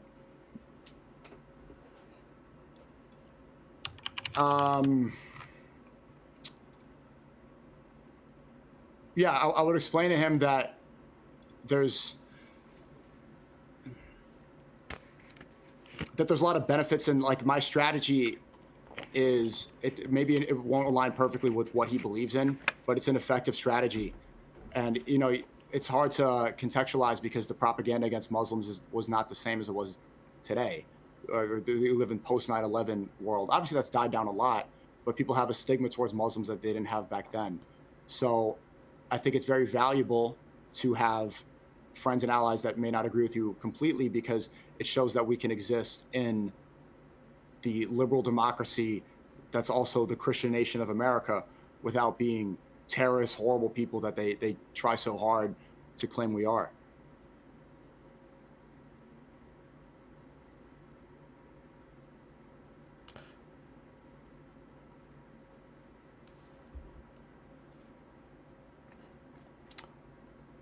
I think this transitions nicely into the next part. You've talked about many issues, and you've like asked oftentimes why people don't use their voice to speak on certain issues. Example, when it came to Haiti, there's a clip I saw where you wondered why people who were Haitian or part Haitian, like Kai Cenat or your age, didn't speak on Haiti specifically. Do you believe content creators have influence, and what responsibility do you think they have with that influence? Of course, content creators are more influential than politicians now. We have the minds. They realize how effective that is. Mamdani's whole campaign was through social media. That's why Netanyahu was paying $7,000 to influencers to promote Israeli propaganda. And this situation, I had a whole back and forth. So many, white people online got upset because Trump was putting out this false story that Haitians were eating cats and dogs in America. And it turns out that video that went viral was an African-American woman. She wasn't even Haitian. And so after he's like, they're eating the dogs, they're eating the cats. And I'm like, actually, no, they're not. This is not. I mean, the story here that happened in America that had nothing to do with the Haitian woman. So I was pushing back against that. I was a little disappointed because obviously, look at me. People lie me with, they say I'm a white supremacist and this stuff. Like Rabbi Shmuley called me that. But my dad is from Haiti. I go to Haiti almost every year. I didn't go last year because it's overrun by gangs. It's unsafe now. But I've been there every year almost my whole life. I could speak Creole pretty well. And when I was talking about that false story, I didn't see other Haitian content creators. Your age is one of the Florida Haitians. Kai Cenat is half Haitian. Nobody spoke about it. Obviously, they want to do their streams and do fun content, but it would have been valuable to hear that. And I faced so much heat, bro. I took, people say like I'm grifting the red pill. Like all the red pill hated me for saying this and started. I took all the heat for Haitians. And I'm like, bro, where's the solidarity? Can you guys say a word about this? Yeah, I was going to play a couple of clips. 'Cause I actually did look up some stuff in this regards. Let's just do it this way.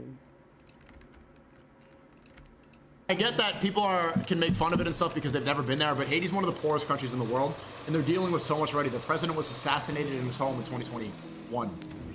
Right, it's extremely poor. The currency is not doing well. It's not in a good situation. There's not a lot of clean water. There's not a lot of gas. Not a lot of jobs, opportunities, and you could debate about why. There's a lot of back and forth about like why that is. I'll tell you this, because people don't understand things about Haiti. Haiti was one of the first nations to become independent after slavery in 1804. Toussaint Louverture, he led the Haitians to go and kill their slave owners, which I think is base, badass. See, everyone complains about like how slavery is a mentality and how black people have a victim mentality. They do. Black people in America have held on to a victim mentality for too long. You know who didn't? The Haitians. They went in there and they said, chains? But since then, after that happened, they are still in debt to the French government over 200 years later. They're still in debt. So in a way, they're still a slave nation, right? They said that to repay, because obviously after they kill their slave masters, are they really going to beat the French government?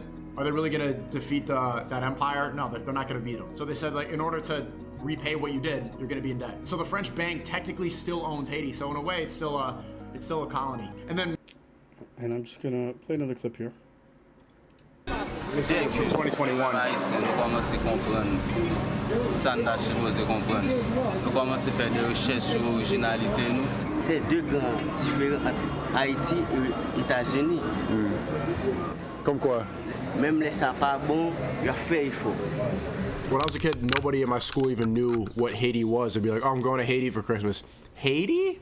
What do you hate? You hate me? Some people just knew it for the voodoo. Like, I remember when kids saw Indiana Jones and then they had that voodoo scene, the hum nun shvai, and they take the doll and hum nun shvai, and they rip your heart out of you. They thought that that's what Haiti was. And yeah, you guys, yeah, you talked about Haiti pretty extensively from some of the stuff that I saw. But yeah, you'd gone there quite a lot. You have an attachment to it, and you were rather upset when you were watching everybody go off on Haitians during some of the Trump debates and during that period. Yeah. Matt Walsh still calls me that. He says, oh, Sneako's a Haitian third world communist Islamist because I defend Haiti from the lies. And it's like, people like Matt Walsh, these grifters, won't talk about Israel because they're owned by Ben Shapiro's, they're Goy slaves, but he will shit on Haiti because it's an easy target, right? It's a poor country, and they've faced so many attacks, and it's destabilized. It's very poor. So of course it's be like, oh, look at these stupid Haitians, and they use it to garner a populist movement and pretend like it's like this undercover way to get racists to like your content without saying it. Like when Matt Walsh is calling me like a Haitian third worldist, what he's really saying is the hard R without saying it.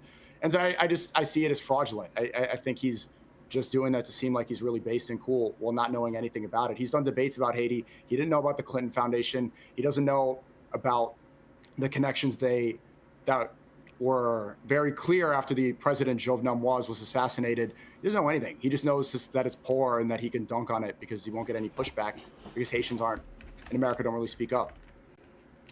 Yeah, I would agree that they probably just kind of stayed in their lane and try to just get by. Yeah, I've been content creators. I'm an average Haitians, yeah, but I'm like the content creators. Yeah. I've been to Haiti before. I went 2012. On top of that, here in Montreal, we have a huge Haitian population. So, in fact, I would say over half of my friends, who I've known for decades now, are Haitian. So for me, I have a lot of proximity. I've learned a lot about the culture. Took classes, even learned how to speak. So I think that's why you learned that I speak Creole. Même si m'pas gen yon accent qui est bon, m'kap communiquer avec moun parce que m'kap lire, m'kap écrire en créole, m'kap communiquer avec tout haïtien que m'pral rencontrer. And for me, Pas mal. Yeah. I'm not gonna lie, man. Me and Preach, every time we heard you speak Creole, we're like, hey, boy, we're gonna have to set you up with some classes because that shit is. You know what I mean? But to be fair, you know what I mean? I appreciate the fact that my accent is better. You definitely have a better vocabulary, but my accent is nah, bro. You do a bit of the stereotypical, over exaggerated. I do an accent where it's very clear I don't speak it as a first language. Your accent is a little bit of the. It's a little bit of the. You ever seen those old cartoons where Tintin, and every time they had black people, they had the big ass lips with the darkest skin? Your accent is kind of like that for Creole. It's a little bit of the exaggerated one. I'm not gonna lie. A little bit. I'm not gonna lie. But I do think that your love for the country is very genuine, and when you're hearing all these conservatives say all this stuff from all across. I went to go watch your coverage. I watched you feel some type of way. And then there was other clips I saw you that I was very a little bit confused by. So I'm gonna pop them in. I want to show them to you. You can give me context afterwards. And by the way, Myron's in the chat. What's up, Myron? He's saying he's talking some smack. Let's see this clip. That's good for him. So right here. My cousin's a black guy, lives in Haiti to this day. And he told me oh yeah, Haitian guys, when they get hungover, what they do is they roast cats and dogs. The cat specifically, they eat roasted cat and it heals the hangover. I talked to my grandma and my grandma. Sneako, you're fucking kidding right now. You're telling me the hangover cure in Haiti is barbecuing a cat. That's what I heard from my I rescue cats. I literally. Okay, now, I couldn't find the full clip for this, so I'm going to let you just speak on it and then I'm going to do something else.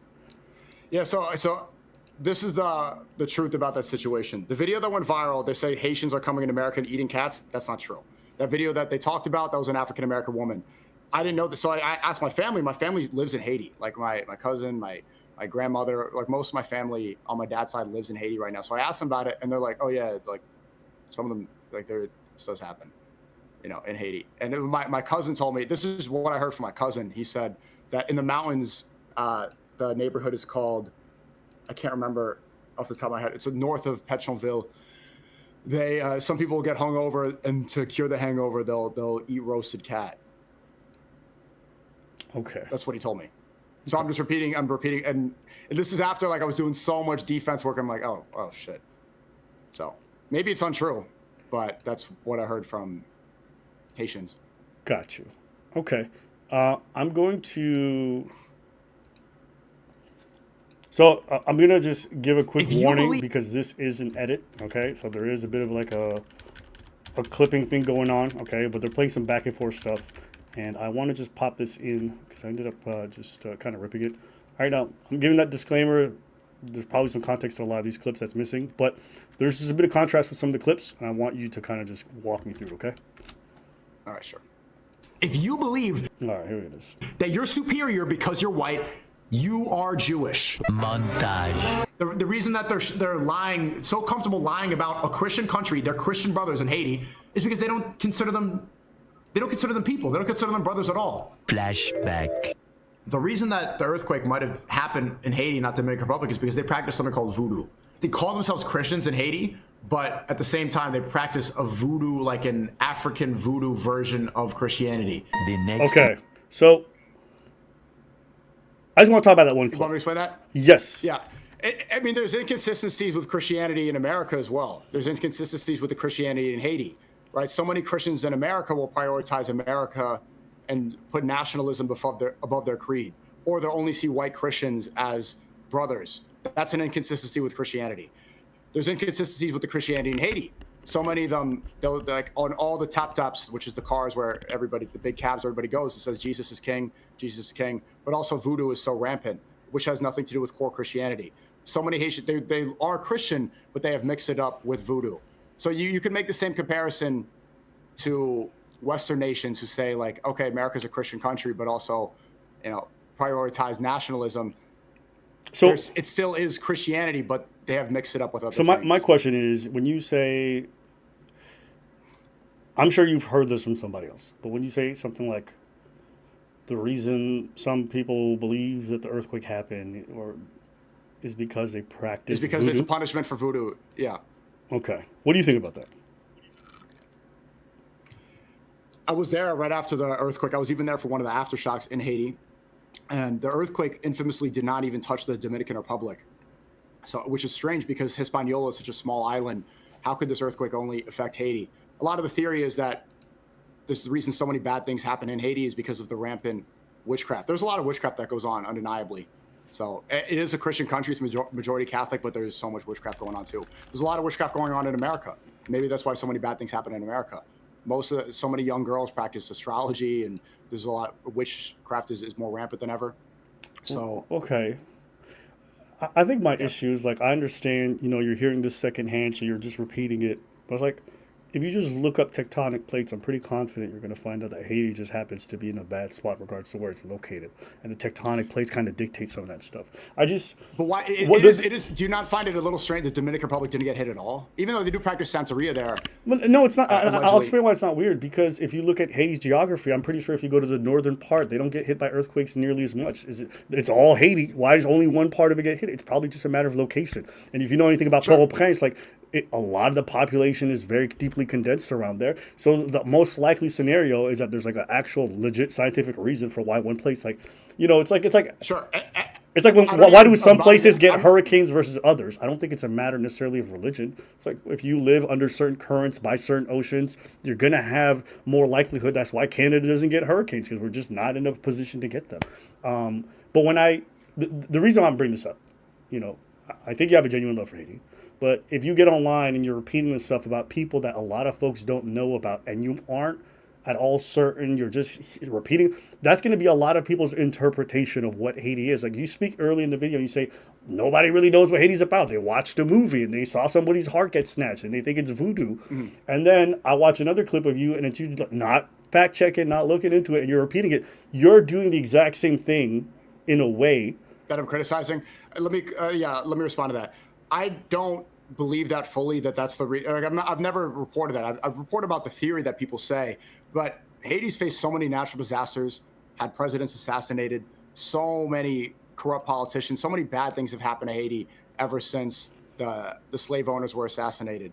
And some people report that the slaves went to the forest and used witchcraft in order to get strong enough in order to kill the slave masters. And if you look at the story of Sodom and Gomorrah, which I think is now in modern-day Tel Aviv, where the pride parades we spoke about earlier are happening, Sodom and Gomorrah is a biblical story where this city was practicing so much sex magic and degeneracy that eventually God's like, all right, I've had enough, and punished Sodom and Gomorrah. People could apply that theory and say, okay, if this is a place where so much witchcraft is going on, there are going to be punishments. So maybe it's not a coincidence that earthquakes and natural disasters and so much evil happens to a place where witchcraft is rampant. You know, I'm not saying that's 100% true. But the majority of Haitians are good people, but that's the... What's happening now is that you're kind of just looking at this coincidence or this incident, and then you're linking them, and then you're saying that out loud. The problem when you do that is like people are not going to do the secondhand research afterwards. That's why like these things carry weight, and I say that because you'll talk about the cats and dogs in Haiti and the whole story that was told about the lady not being true, but people are just using the exact same logic, right? There's a huge Haitian population. There's a story about cats and dogs being eaten in Springfield. Well, coincidence. And that's all people are going to go off of. And they're going to repeat it ad nauseum. So there has to be a little bit more But I'm also not going to lie. If I hear from my Haitian family, if I hear from people in Haiti, maybe you should ask Preach about that. If you hear from Haitians like, oh, wait, sometimes like this is going on. Even my other friend, Lenz, one of my close friends from New York, is a Haitian guy. And he says like, oh, yeah, no. Like Haitians eat like, yeah, sometimes that. But obviously it wasn't happening in America. That's my point. But also if I hear this, I'm not going to cover up.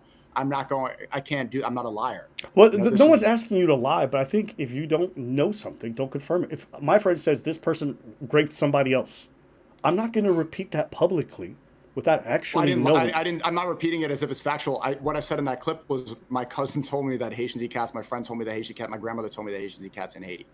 I'm repeating that. You know, I'm not saying all Haitians do. I get it. I get it. Okay, Sneako, I'm going to give you an example. A friend of mine told me that Sneako raped this girl. I say that publicly. I'm not saying it's a fact. What happens? Well, did your friend tell you that?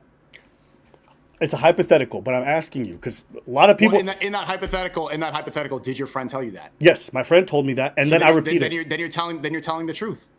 And then what you could follow up with that is like, my friend told me that Sneako did this, but maybe it's not true or this, but this is what I heard. I don't believe him to be somebody who would do that. Maybe he's telling a lie. You're still right. You were doing in that hypothetical, still telling the truth. I'm telling the truth that I don't know is true. I have no way to know it's true. I'm just hearing the secondhand.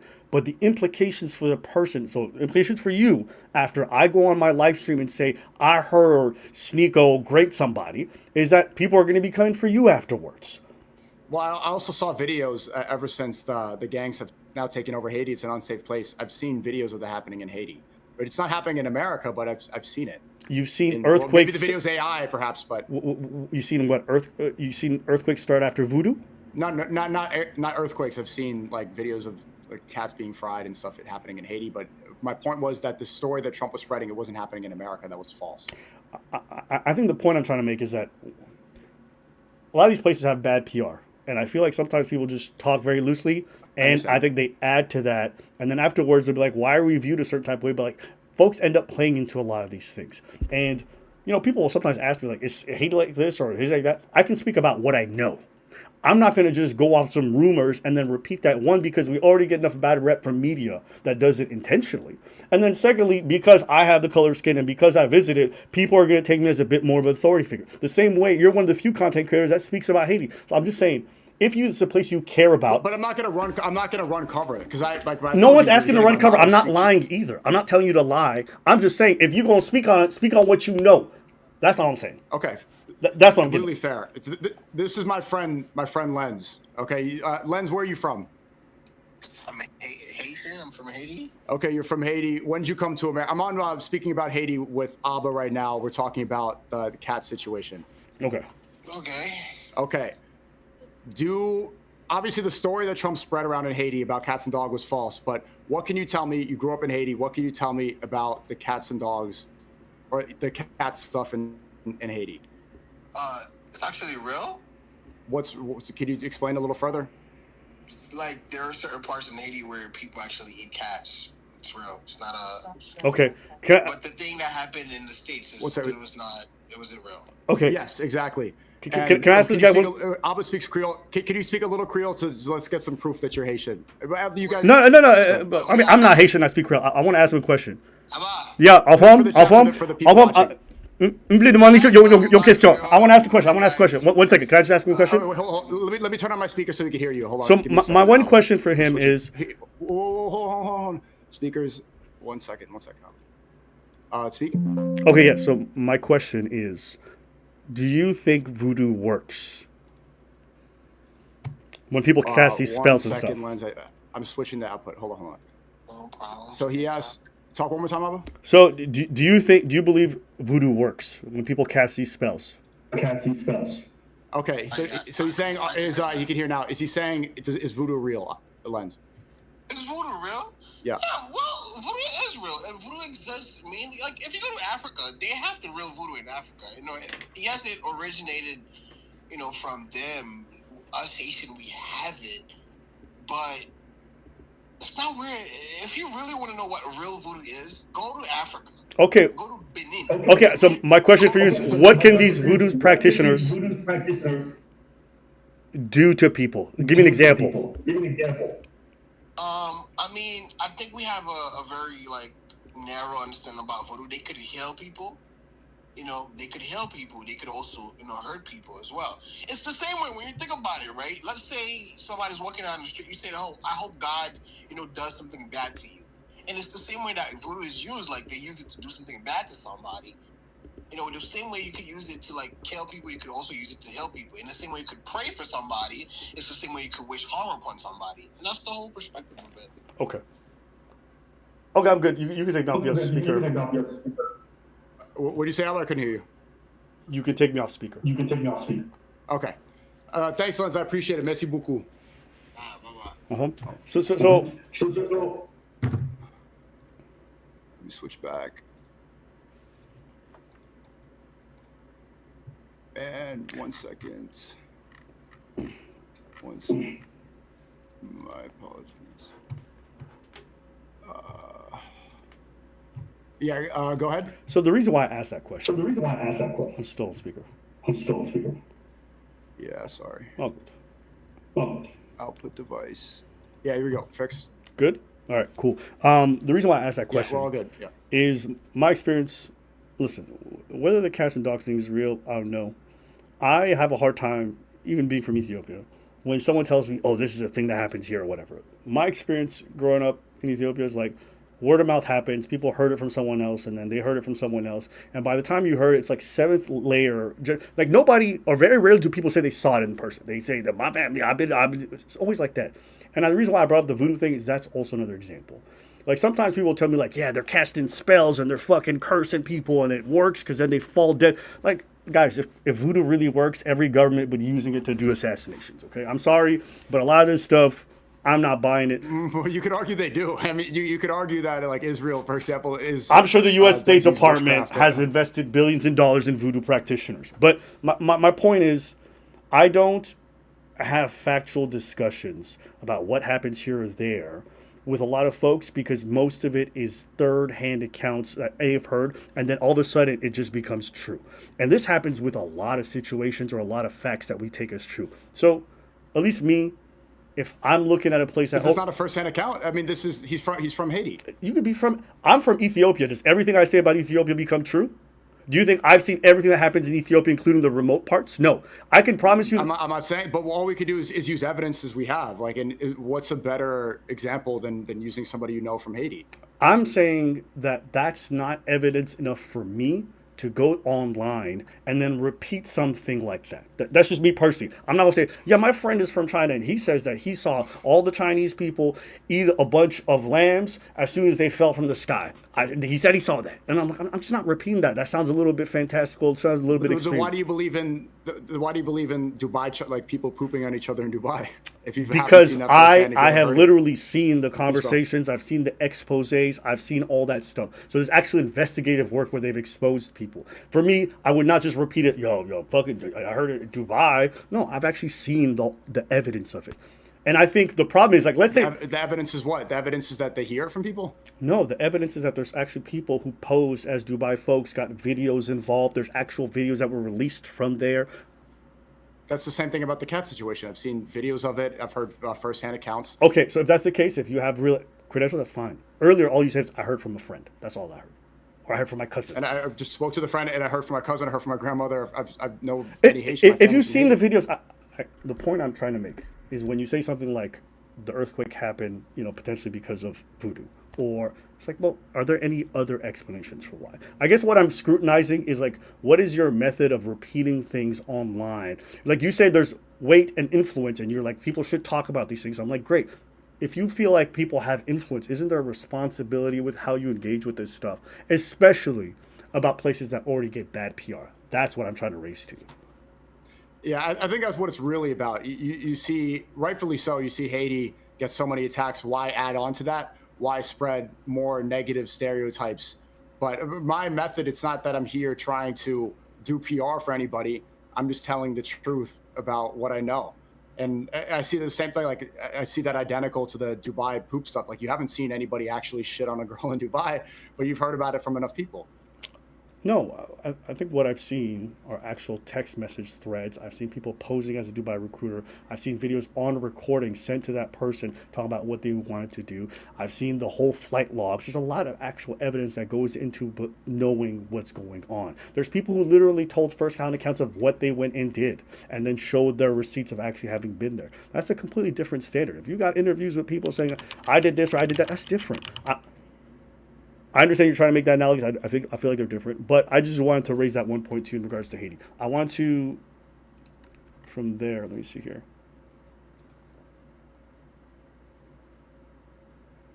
Because I think we got a little sidetracked there. I wasn't expecting all that. One of the videos I saw where you were talking about Haiti you said you always defend your people and you're proud. Do you agree with that? Like you're very proud about the fact that you're defending Haitians and that you go to bat for them? I've seen you also do that, I believe, with Asians in regards to like stop, because you feel like Asians don't defend themselves and they often get picked on. I think I saw you started talking about like the Stop Asian Hate stuff. Yeah, 100%. Well, the Stop Asian Hate stuff was actually funny because post-COVID, Asians in New York were getting attacked a lot on the train. But, well, it's not funny, but the uncomfortable truth that people weren't acknowledging is that the majority of the hate crimes were from black people. But the reason they didn't say that is because it doesn't fit the narrative that whites are the oppressor.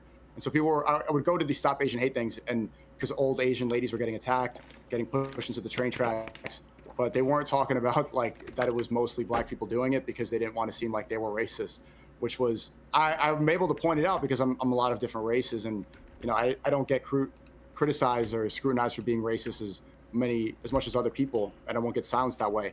But like I said, I try to be as truthful as I can be. And I don't say that I would take pride in it because pride is it's just that this is what I'm supposed to do. Like I don't want to say anything untrue. I try my best to tell the truth. So wait, are you saying that? Okay, I actually didn't know this part. So you think that blacks are the ones who commit most of the crimes against Asians?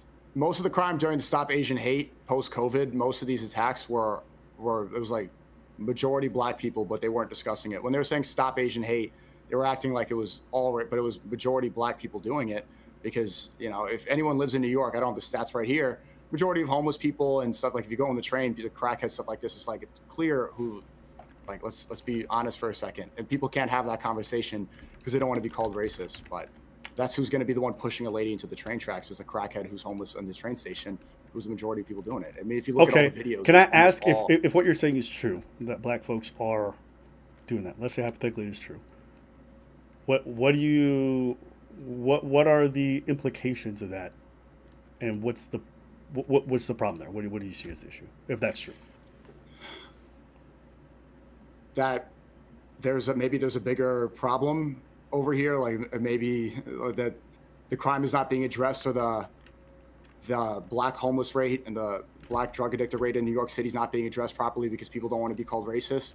That Asians have to live in fear, and Asians can't speak about what they know to be true because they don't also want to be called racist. Yeah, so they have to live in fear like black folks, potential hate crimes or, for whatever it might be. Or it could be homelessness, like you said, drug, but like black folks will go after him, kind of thing. Mm-hmm. Okay. So again, I didn't know this until like was it 5 seconds ago? Was it just like, so this is all I found on this.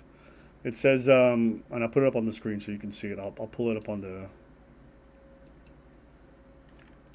and I will just expand this a little bit. You can read it yourself, and I will read it out loud. Scholars have challenged this Black Asian conflict narrative by highlighting that white perpetrators commit over 75% of anti-Asian hate crimes. I remember the stat. So what's considered a hate crime is also verbal. So if you yell at somebody, that's labeled as a hate crime. What was really important from hate crimes, because I think this statistic is manipulated, is violent attacks. The violent attacks are separate from a hate crime. That's why I think the stat's manipulated. Okay. Do you have any statistical number that shows that black could be violent crime? Yeah, I could look up the definition of hate crime. No. I'm asking if you have any study or anything like that shows that, like, for violent crime, blacks are the offenders more. For studies, no. But I went to the protests, and it was after Asian women were attacked, and I think it was like 2 or 3 that I went to. All of them were committed by black people. Okay, so here's the issue that I'm running into. All right, like, I need something when I'm gonna make a statement like that. You need statistics. I'm not gonna ask two people. And the reason why I'm saying this, Sneako, is like you're doing again the exact thing that makes the whole Springfield cats and dogs story valid, literally, right? Because I heard from 2-3 people and they said they do it, so that's it. And then you repeat it online, and it's like, these have implications. You're telling your audience that black folks are going to be more violent in these kinds of situations, especially against Asians. Be wary when the numbers don't really bear it. I know you've explained why you don't think that. Well, once again, this hate crime statistic is not accurate. Because they don't have the definition. The problem to me, the problem overall to the community is violent crime, is not verbal crime. Okay, but you don't have any evidence. Do you want to look up violent crime? We could look it up. We could look sure. If there's evidence that violent crimes, there's a disproportionate amount, or there's a large change, that's fine. And then also, it's like, if you're looking at this situation, and then you're even going in regards to the race, then you have to look at, okay, well, are these hate crimes on the basis of them being Asian? Is this a matter of, like, there's an overrepresentation of black folks within the homeless community? Is it mostly drug addicts? Like my issue with these kinds of conversations. Yeah, that's true. There's many reasons. There's many reasons why that happens. Maybe people argue that. Go ahead. No, sorry, I cut you off. Go ahead. My bad. Yeah, I was saying that maybe there's a lot of reasons why there's an overwhelming amount of black homeless people. People say maybe it's gentrification, maybe it's white supremacy, maybe it's like the drugs that were poured into the black community making black people poor. But that's not what I'm saying. I was like, with this Stop Asian Hate thing, the majority of the actual attacks, it was black people, but people were apprehensive to talk about it. But I'm not saying all black people are violent. That's not the rhetoric here. Well, you're kind of insinuating, or what you take away from the comment when you say that is that this issue is something that's stemming mostly from black folks. That's what happens, right? And the issue I have is that there's no facts to back it up. There's no actual proof of it, and then you repeat it as if it's true because you talked to a couple people. What do you consider to be proof? Because earlier you started off by saying people in Dubai, like you compared pride parades in Israel to Dubai pooping and saying they're all doing this when it's all undercover. You're talking about text messages. You're talking about using the same evidence that I'm using here. You're using firsthand evidence from people that are reporting about this stuff. You haven't seen it firsthand, and you're blaming all of Dubai. Right. I'm comparing this. I'm using the same exact methods. I don't think that's what happened. Me saying that some people go to Dubai and then are pooped on does not mean that most of the women who go to Dubai are getting pooped on. Does not mean that most influencers are doing these doo-doo contracts, okay? That's not what I'm saying at all. And if I were to say that, someone could ask, what proof do you have that it's most influencers or most of the women go to Dubai? And what I would look like is I would like have egg on my face because I don't have any proof of that. I'm just going off anecdotal stories. Okay. That would be an incorrect statement. You You made a pretty assertive claim earlier about that. I mean, Yeah, go ahead. My only claim earlier was that some people do that, and that's true. There are some people who go over there and take doo-doo contracts. That's a fact. The same way if your statement was just some of the people who commit the crime against Asian populations are black, that would also be true. But that's very different than saying most or vast majority. That is a complete... Now you're saying there's an overrepresentation, which insinuates that there's some other issues involved. Do you understand what I'm trying to get at? Do you know the FBI crime statistic where it says although black people represent 12% of the American population, they commit over 50% of the violent crimes? Okay. Yes. Do you know that stat? Mm-hmm. Yeah, I mean, so that's just based off of that. There's an blacks are overrepresenting violent crime in America based off the FBI crime. Even if that's true, just because they might do that, does that mean that they do most of the mass shootings? No. And the only reason I'm bringing it up is not to do like white versus black. The reason why I'm bringing that up is just because they're represented or overrepresented in some segments does not mean that they commit all the different crimes to the same extent. And I didn't say that either. That's what I was saying, like violent crime on petty crime on Asian people in New York City, which is like shoving someone to the train tracks or beating someone up. Overwhelmingly, that's going to be from violent black crime. But yeah, school shootings, a lot of this stuff that does happen from white people. White and black crime is different. Yes, but you're using the crime of disproportionality with black or African Americans as a way to say, well, see, if they're overrepresented here, then it tracks that what I said earlier is also a true statement. But that's not the way stats work. No one's going to quote that stat and say that means that black people do more.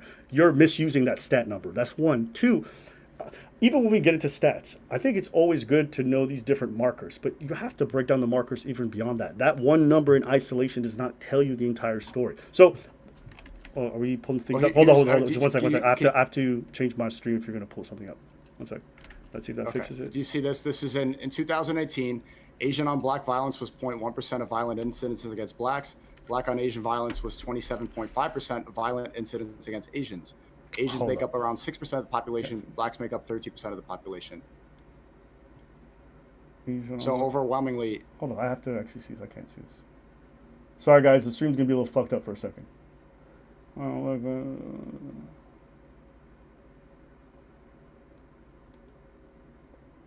looking at here? And this is from Federal Bureau of Justice Statistics National Crime Victimization Survey. Okay, so I'm looking at this. It says the number of violent incidents, the whites are at 3 million, 0.5, blacks are at 5. Whites overwhelmingly do it against whites. So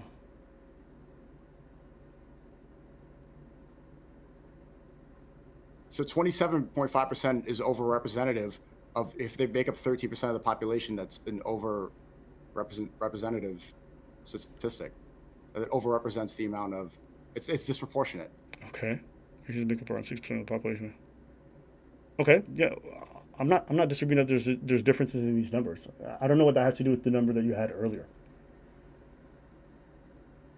Like these, I think you're pointing to different things right now. This is talking about attacked black violence on Asians. It's 27.5%. It's okay. Look, so whites make up 62% of the population, and they commit 24% of the crimes on Asians. Blacks make up 13%, and they're committing more, 27.5% of the attacks on Asians. That's disproportionate. So that means the majority of violent attacks, or it's compared to the amount of white and black people in America, the majority, there's more black people doing it than white people doing it. And that compared to 13% of the population compared to the 62% of the population. 2018 details. If you believe this, it's coming from the Bureau of Justice Statistics National Crime Victimization Survey. 2 years before COVID. So there's 182 violent incidents, and then COVID. It seems like a quarter of them are from Asians, a quarter of them are from black folks, and a quarter of them are for whites. Is that fair? Well, the majority is 27.5%. The majority is from black people. Okay, so we have a 2 to 3% difference. But also, you have to factor in how many black people exist. Like, it's because black people. No, Sneako, you're doing something. You're doing something that's very wrong here.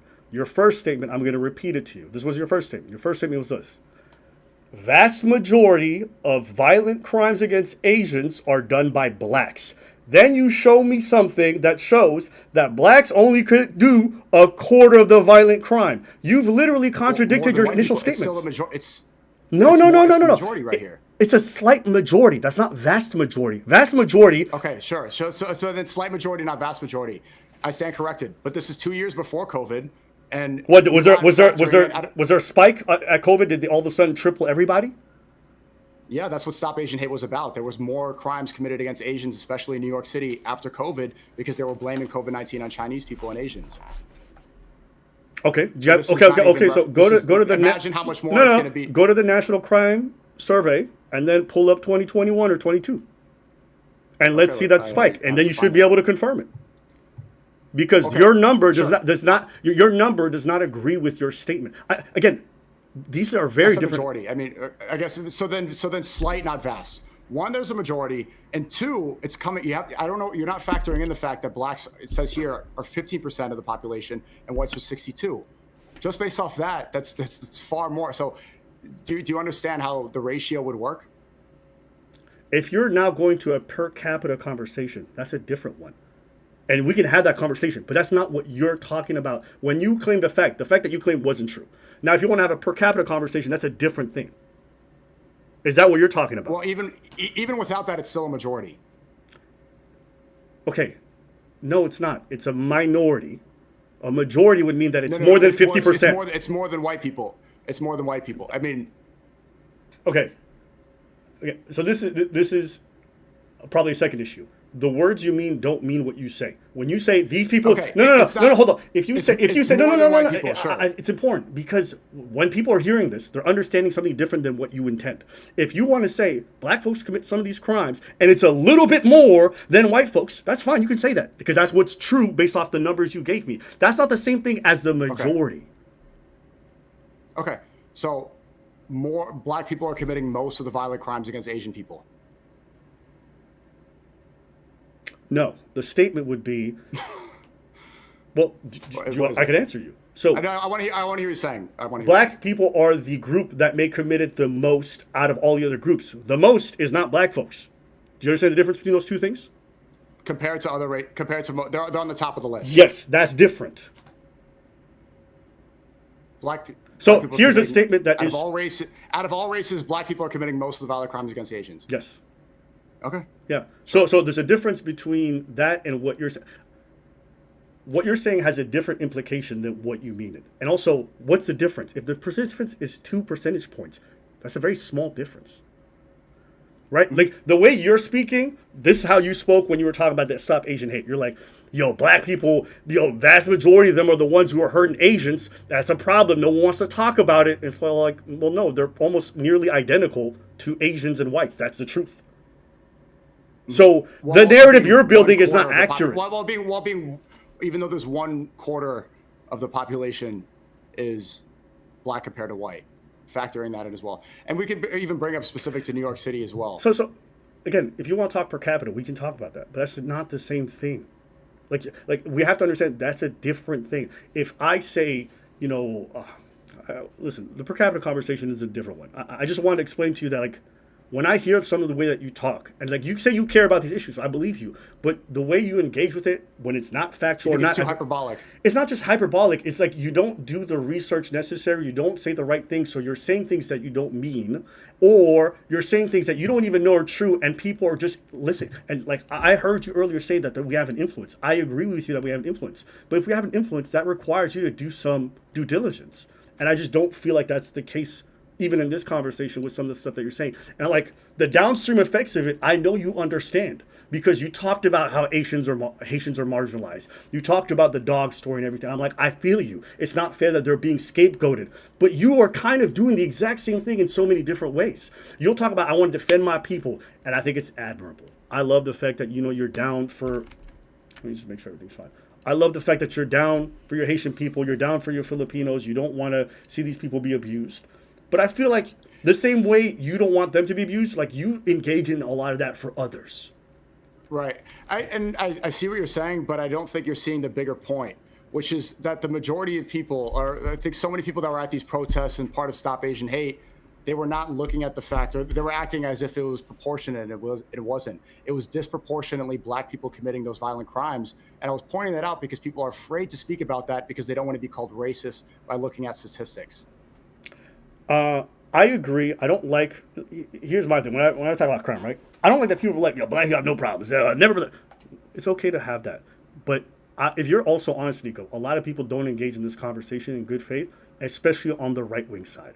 So you end up becoming kind of a bit of a useful idiot because, and I'm not saying that you are, but they'll be like, yeah, Sneako's fucking base. I love it when he talks about this, about minority with the minority face. It's really great that we have somebody, but behind closed doors, if they get their fucking way, they want you to have no rights. So I'm always very reticent to like jump on that side either. I think there's a middle ground where you just talk about the facts. And we shouldn't have emotional arguments regardless. Like the same reason white people on the right have emotional arguments and be like, yeah, black people suck. It's like, well, leftists also have that argument. Like, no, I love trans people. Like we should remove biases from what's factual. That's what I want to get to. I agree with that. I'm not somebody who sits here and say, you know, as an Ethiopian immigrant, we don't have problems. I'm not somebody who doesn't spend time talking about issues that I don't like culturally. I'm very open about that. But there's a way to do that responsibly where you don't just put into fucking racist narratives. The same way, I'm not going to go online and be like, I heard fucking Haitians eat dogs every day. So, you know what I mean? Get them out of Springfield. I'm not going to do that because I'm just playing into their narrative. So, and you shouldn't do that with the Dubai thing either. Like, unless you've seen people get pooped in. Okay, if you want, I could just send you the links. There's people who've literally done investigative journalism for the Dubai stuff. If someone's done that I just called the Haitian guy who's seen it. My guy, that's not investigative journalism. Is it not? Okay, you trolling. How's that? I'm not trolling. What? No, I'm being 100% serious. How is that not investigative journalism? Okay, so somebody calls me, yo, Sneako's been raping girls every day. He's pretty much like Epstein. I go and repeat that. That's investigative journalism? Okay, it's not just him. I have an anonymous source. Sneako loves little kids. He put his name out there. But he's doing it for safety. I'm doing journalism. He's doing it for safety. He knows you did a little kid, and that's why you did that AI picture because it wasn't actually AI picture. You like that Jeffrey Epstein stuff. That's why you like his drip. Okay. Do you think that Lenz, my friend, he's from it? Do you think that he would? Why would he like? What would his ulterior motive be? I don't know. I don't know him. I don't know what's his source. I don't know how he. Let's look at this in good faith. Like, why would I look at it in good faith? He doesn't have any reason to. He's saying, okay, if you're going to say something that's relatively extreme, I'm going to require you to provide a bit of evidence. So you're just saying, I saw it. I'm not going to believe that. Is that a crazy thing? I mean, I could bring up videos of. That's a good start. That's a good start. But I'm not going to the standard of my friend says these people do this, and so I'm going to start repeating it. But I'm using both. I'm using investigative journal. I've seen videos of it happening, and I've asked multiple sources. My family lives in Haiti. This seems to be conclusive enough for me to determine that. And I've also reiterated that I haven't seen it myself, and I was surprised to hear that. And I said that in that podcast clip you brought up. The video that happened in America, that was false. But then I asked people, and I looked into it, and I saw this going on. Yeah, I think I understand. I understand what you're getting at. I think we've kind of. Because I don't want to loop a little bit. I do want to get to other parts. We can move on. And honestly, I didn't know we were going to touch on this and stuff. So this is all. But it's cool. They're eating the dogs. They're eating the cats. Bro, that shit. I was kind of livid when that stuff was happening, but.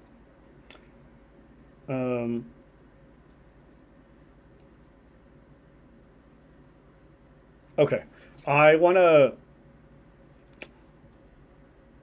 move to the next part because obviously this is the thing that happened most recently, and I didn't want to cover it when it was happening at the time with you because I wanted to kind of just have some time to breathe on it. Now that you've gotten a week or two after the whole experience in the Vendôme nightclub, everything with the Hail Hitler thing. I want you to just kind of share your perspective and your thoughts on it, kind of unfiltered, without me saying anything. So, what do you feel about the situation? Yeah, what do you really think? It's just a song. Okay. It's a silly song. I was there when it was created. I made multiple videos while I was there. I debuted that song with Ye on my stream back in May, and it's completely disproportionate, the punishment and everything, getting banned from all these clubs, people switching, people lying, people folding. The Miami mayor said that I'm no longer welcome in Miami on news. At the end of the day, it's just a song, and it's a silly song. What people leave out, they're like, oh, you're celebrating Hitler. The song is Nigga Heil Hitler. Nigga Heil, all my niggas Nazis. We're niggas Nazis, Abba? No. We're niggas heiling Hitler during the 30s? No. It's the song that's fighting back against cancel culture, and everything you're not supposed to say in one. Can you repeat that last line for me, please? The phrase "nigga Heil Hitler" is like the last window of free speech and of cancel culture and what were the limitations of speech and of freedom. You're not supposed to say these words, and it's like, imagine white people saying "nigga Heil Hitler" and black people saying "all my niggas Nazis." Yeah, so why are you not supposed to say those words? Or why are you not supposed to do the salute? Why is it a frowned upon thing? Because for my entire life and from the majority of people who were watching this and everything, the most evil thing that they always point out, Hitler, Hitler, Hitler, Hitler, Holocaust, Holocaust, Holocaust, and people are seeing the double standards when a Holocaust is committed right now, and then people turn a blind eye and don't speak about it, right? Hitler existed 100 years ago. He's dead. The Nazi Party doesn't exist. This stuff is over. But they always say that this is the worst thing that happened. And people that use that a lot to say it's the worst thing that happened are doing it in order to distract you and to not talk about the genocide that's happening right now. Okay. So I see a lot of hypocrisy. Do you think what's happening in Palestine is horrible? I think it's worse than what happened in the Holocaust. They're starving people. You can see they're cutting off the water supply. They continue to shoot people after the ceasefire. A lot of children are being killed, kept in an open-air prison. I want to see Palestine free. I think it's disgusting. I think we're seeing it in 4K. Yeah. We have overwhelming evidence, and American tax dollars are funding it. I agree. Everything that's happening in Palestine is incredibly bad. And if you want to say it's the worst, I'm going to meet you there and say, I agree. Let's say it, okay? Okay.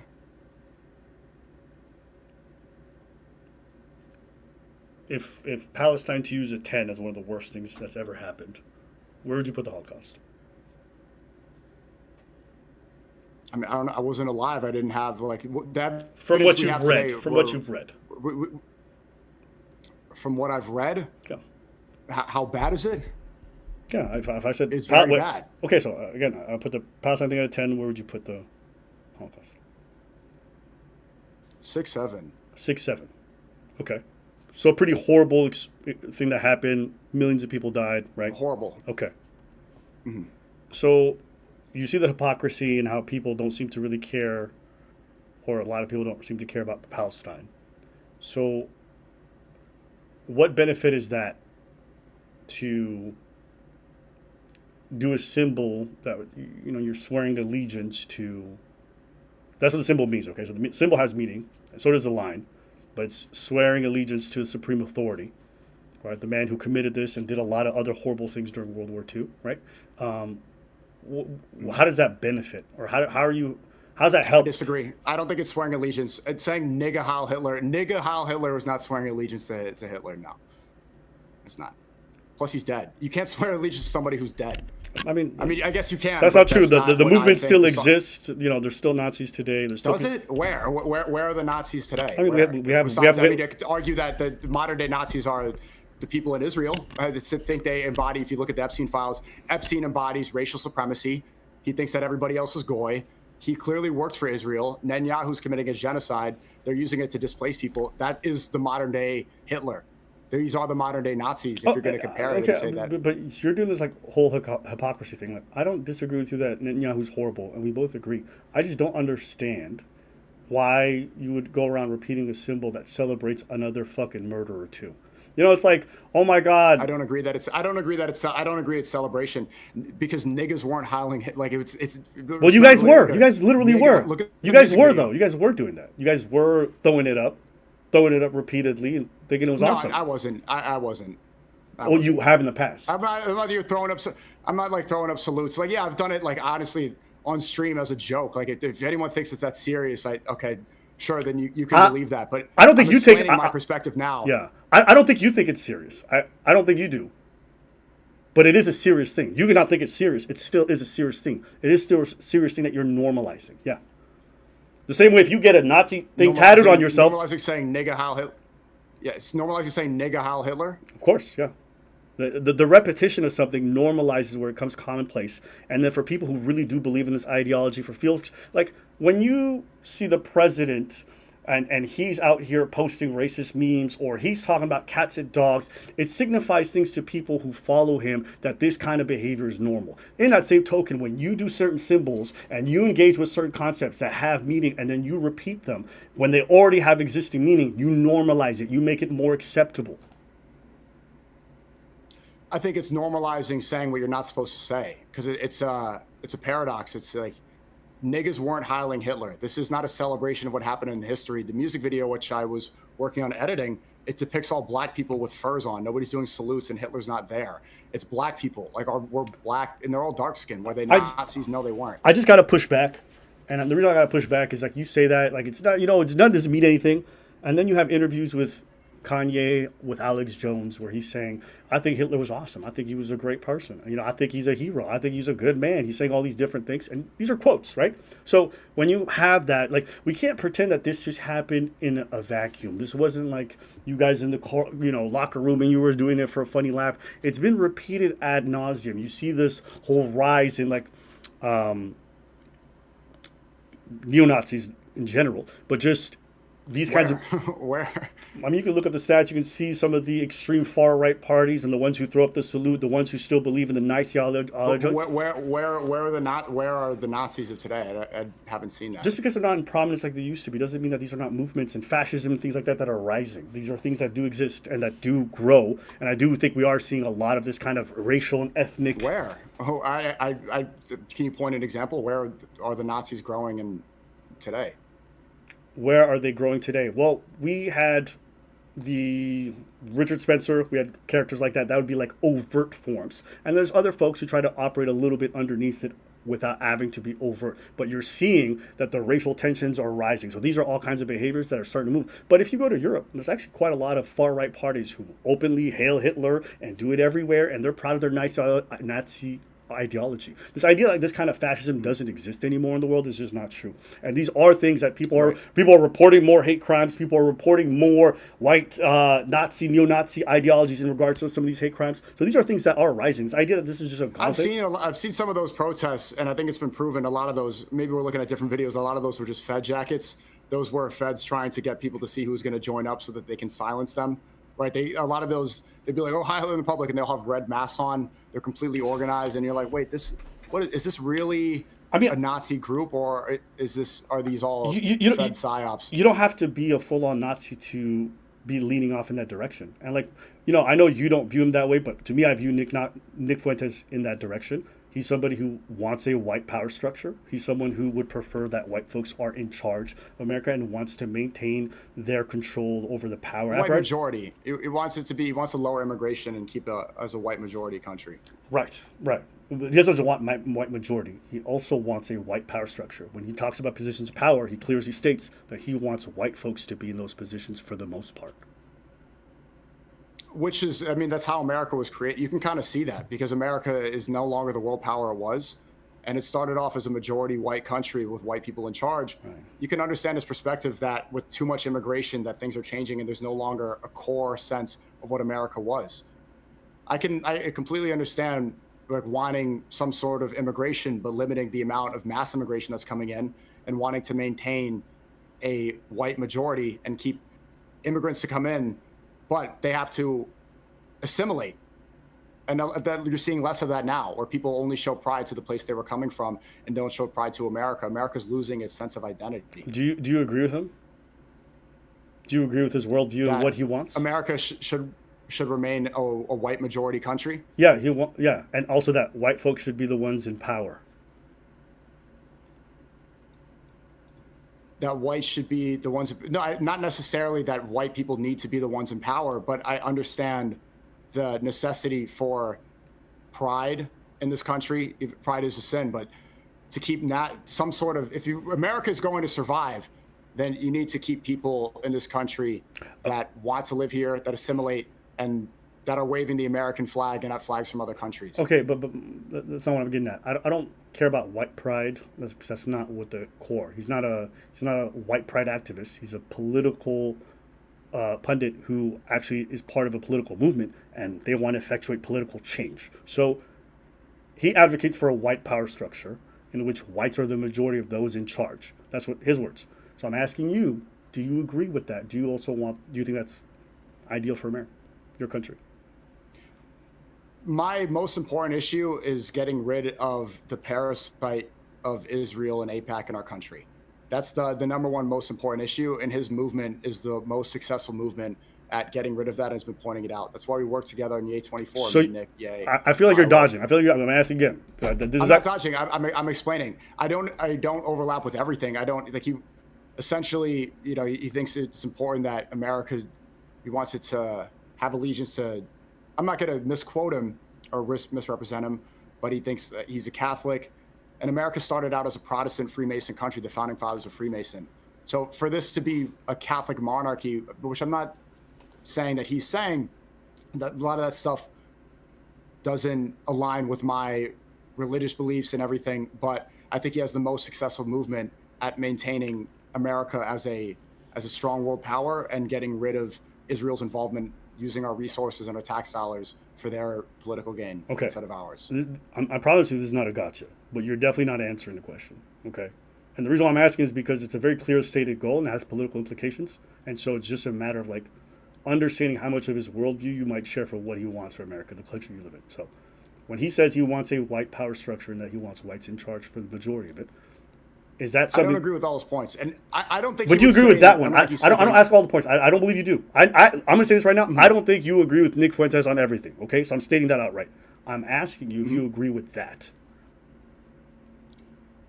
Okay, first I don't want to misrepresent and say that he's saying white power structure. I'm saying I understand wanting America to maintain its white majority when immigration is the cause of so many issues happening right now, and limiting immigration and closing the borders. I agree. I think that illegal immigrants should be deported, and I think that we should prioritize the citizens here. Okay. And if that were to happen, then it would. Right now, whites are the majority. It's looking at that if we allow this mass immigration, that's going to change very soon, and America is going to lose its sense of identity. So, and as a minority, I hate talking like that, but I think America would benefit more from maintaining a white majority where immigrants come in to assimilate rather than dominate, to take resources and not show allegiance to this country. I understand you agree with him with how the immigration should be structured in the white majority, but I think that still doesn't answer my question, because like my question is not that crazy either. It's kind of clear what he wants. Agree or disagree, whichever part you want. But when he says he wants a white majority, okay, and he wants white folks in charge, as a majority in terms of the political apparatus, do you agree or disagree with that? With maintaining a white majority? No. Okay. I'm not talking about population. I'm talking about those in power, those who make the decisions. He's very publicly stated that he wants a white majority. That's important for power and politics. So I'm asking, do you share that opinion? Well, I don't know if that's true. I mean, he was working on Ye's camp. Ye was running for president. We were both working on that political campaign. Ye's black. So, I mean, if he didn't want black people or minorities in charge, he wouldn't have been working on that campaign. Okay, let's try to take a look at some clips. Actually, because I think this happened even in our debate. And I don't even know if I was going to pop these in, but fuck it. Because I think it's important, because I'm just trying to understand where your views overlap with his. Because, yeah, I think it's kind of important to this whole... Yeah, the majority overlap is that we both agree that Israel is the cause of so many issues in this country. All right, so let's see. This is during a debate. You were there? 4-year-old debate, yeah. Well, I mean, he's present. He's already been doing politics for years.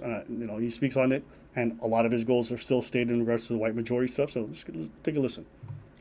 He's talking about the fact that he wants like a white core. I find it interesting that there's a specific idea about a white core. Nick, would you not concede the fact that both white and black Americans that were imported here... Oh, wait, let me make sure everyone else can see. So I'm just going to switch over.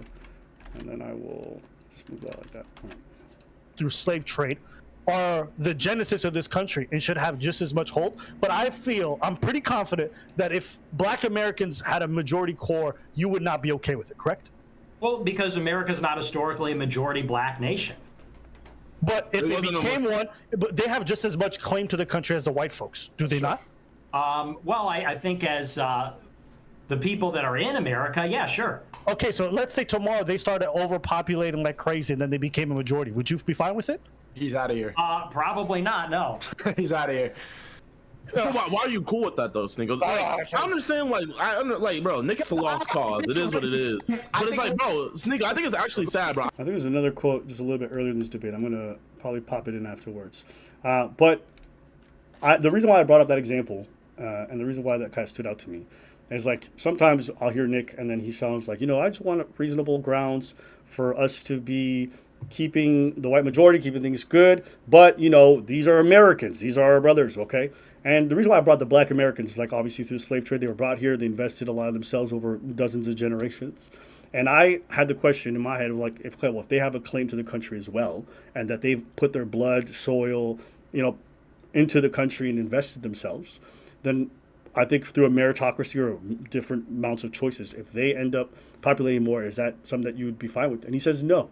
And to me, it's very clear that one, he wants, a racial hierarchy in terms of just the numbers, but also that anyone who's not white, there's going to be an upper cap or a limit, even if they have just as much stake in the country in terms of their generational input into it. And so when I hear him talk like this, and then I hear a lot of his other views in regards to things, I think it's very clear how he wants to set up that hierarchy for his people. And I feel like you don't necessarily disagree with that. You shared the fact that he should have a white majority. Do you also share the idea that black folks, there should be a cap for African Americans in regards to how high they can necessarily climb as a group or population size? No, I don't believe in population control. I'm not saying that. I definitely don't believe that black people should be capped at how many kids they have. But the same goes for Japan is limiting the amount of immigration. They want to maintain majority Japanese people in their country. Russia can say that, but so many times when Americans say that, that's seen as racist. Yeah, I think overall, if you look at history, you look at successful nations that maintain their core and maintain a structure where there's a specific majority and specific ideologies and a specific government, that's how you maintain. If that's going to change rapidly, as so rapidly it has in the past 20 years, where the demographics have dropped. Whites used to be 80% of the population, now they're 60%. Things are going to change in this country really quickly, and everything points to the fact that it's not going to be successful. So I understand wanting to have whites as the majority population in America. I don't think that necessarily relates to what I said, and I don't think Japan example even makes sense. Japan is not a multicultural project, and Japan also has a tremendous amount of issues in regards to birthing their own people themselves. I mean, they're on an island with just each other, and they don't want to be fucking and having kids. So, they're a population that's dying out, and they may have issues that they're going to deal with long term. The idea that multiculturalism doesn't work because you point to Japan. Sorry, Japan, Korea, they also have a big crisis coming up with Social Security and old people not having enough kids, and no one's stopping them from fucking. Okay? When we look to America, America flourished under multiculturalism. Sure, it had a white majority, but its biggest boom came in from bringing people from foreign countries and then taking the best from all over the world for all different forms of jobs. But I've stated my view on immigration many times. I am pro-legal immigration. I want to bring in immigrants who want to benefit this country, but I'm not a fan of mass immigration, mass imports from different demographics all over the world, people who are getting H-1B visas. That stuff does not benefit, and it just seems that they use this country to extract resources for themselves without showing allegiance to this country. That's not good for America. I just sent you a clip too, if you want to, maybe you could bring this up. This clarifies Nick's stance on race and the idea of America first.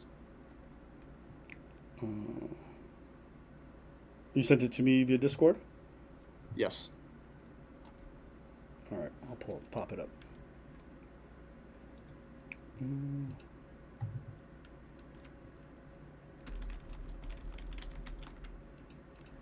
Here it is. I'll pop it up on the same screen so we can all see it.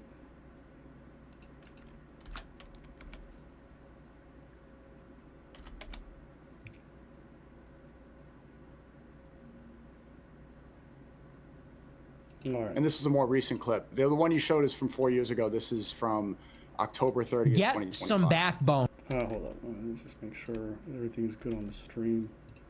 I'll do it like that. I'll do it. All right, here we go. Get the courage of your convictions. If you're out there, and by the way, I don't care what color you are. I know maybe that's going to be controversial on my side. But seriously, if you have citizenship, if you were born in this country, this is your birthright. This is our lives. This is our rights. This is our heritage. It's our tax dollars. It's our government. It's our military. This is our country. This is our empire. I'll unite with anybody who proclaims America first above all other countries, including and especially Israel. I agree 100%. And there are.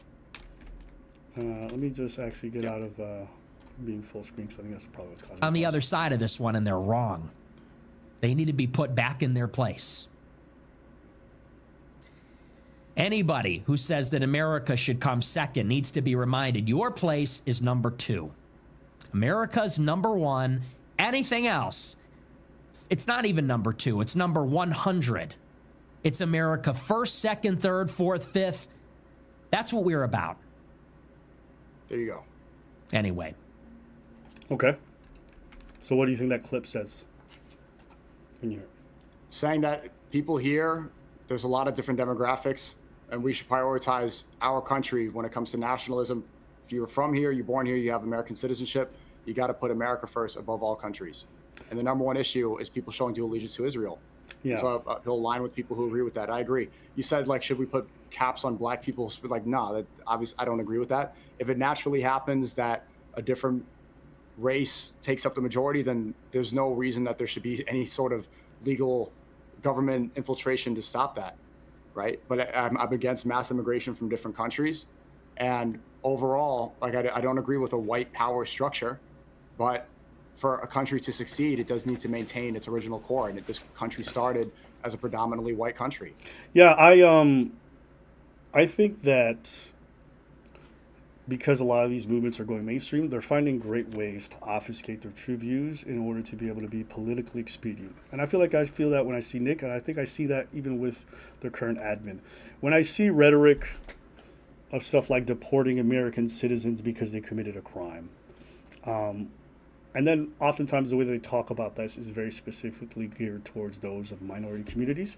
It's very clear to me then, or it starts to become clear to me what I'm listening to. When I hear things about how they want to close off immigration except from like white specific countries, it's very clear to me what the project and the identity is. And I don't know, Sneako, if you are looking at them for what they're actually trying to do and then just buying the rhetoric. I think, me personally, the way I've seen things evolve and how it don't even matter if you're a citizen anymore. If you just got the wrong accent, motherfuckers might be on that ass. So to me, I think it's almost too much of a good faith interpretation considering the past rhetoric and some of the actions that we're seeing and how they're being supported. The idea that you're going to stop immigration, but then you're only going to accept it for white South Africans or whatever it is. I mean, he didn't even say that. I mean, I'm not talking about him specifically. I'm not just macroing out a little bit, okay? But I'm talking about how things are actually manifesting in terms of political behavior. Do you understand what I'm saying? Okay. Okay, so well, I'm not sure where that was. Who said that? When has that ever been? Who made that point that immigration only from white countries? And that's a thing that's happening right now in terms of refugee status and who's allowed to even claim asylum. The only ones that they're accepting for a Trump has said that. Yeah, that's the only ones they were accepting. Is the ones from South Africa, the white ones specifically. Okay, yeah, I disagree. It should be immigrants who want to benefit this country should be good immigrants. I disagree with that. Okay, I can see that you disagree. I'm just trying to tell you how they're actually manifesting in terms of real. So there's the rhetoric and there's what they're actually trying to get to as an endpoint. That's what I'm trying to say. Okay, I see. What you're essentially saying is that you think that I'm being as a useful tool to push white supremacy, right? I think that. Let me just give me a second.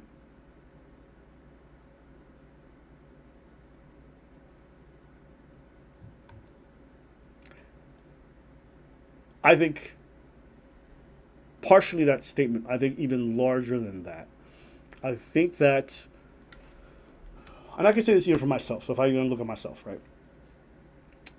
You and I have both made content in regards to wokeness, in regards to sometimes black folks will have like this like victim narrative. Some of them, they'll use the fact that they're black to just try to escape accountability when they hit somebody or when they did something like. These are all stories that you and I have covered, okay? And I don't know if you've had this, but I cover it in earnest. I just don't like people being a scumbag and then trying to use because black plight to me is a real thing. The idea that you would use that to try to get out of something pisses me off. But on the same token, I also talk about the fact that sometimes folks get targeted on the basis of their race, and that's also a real thing.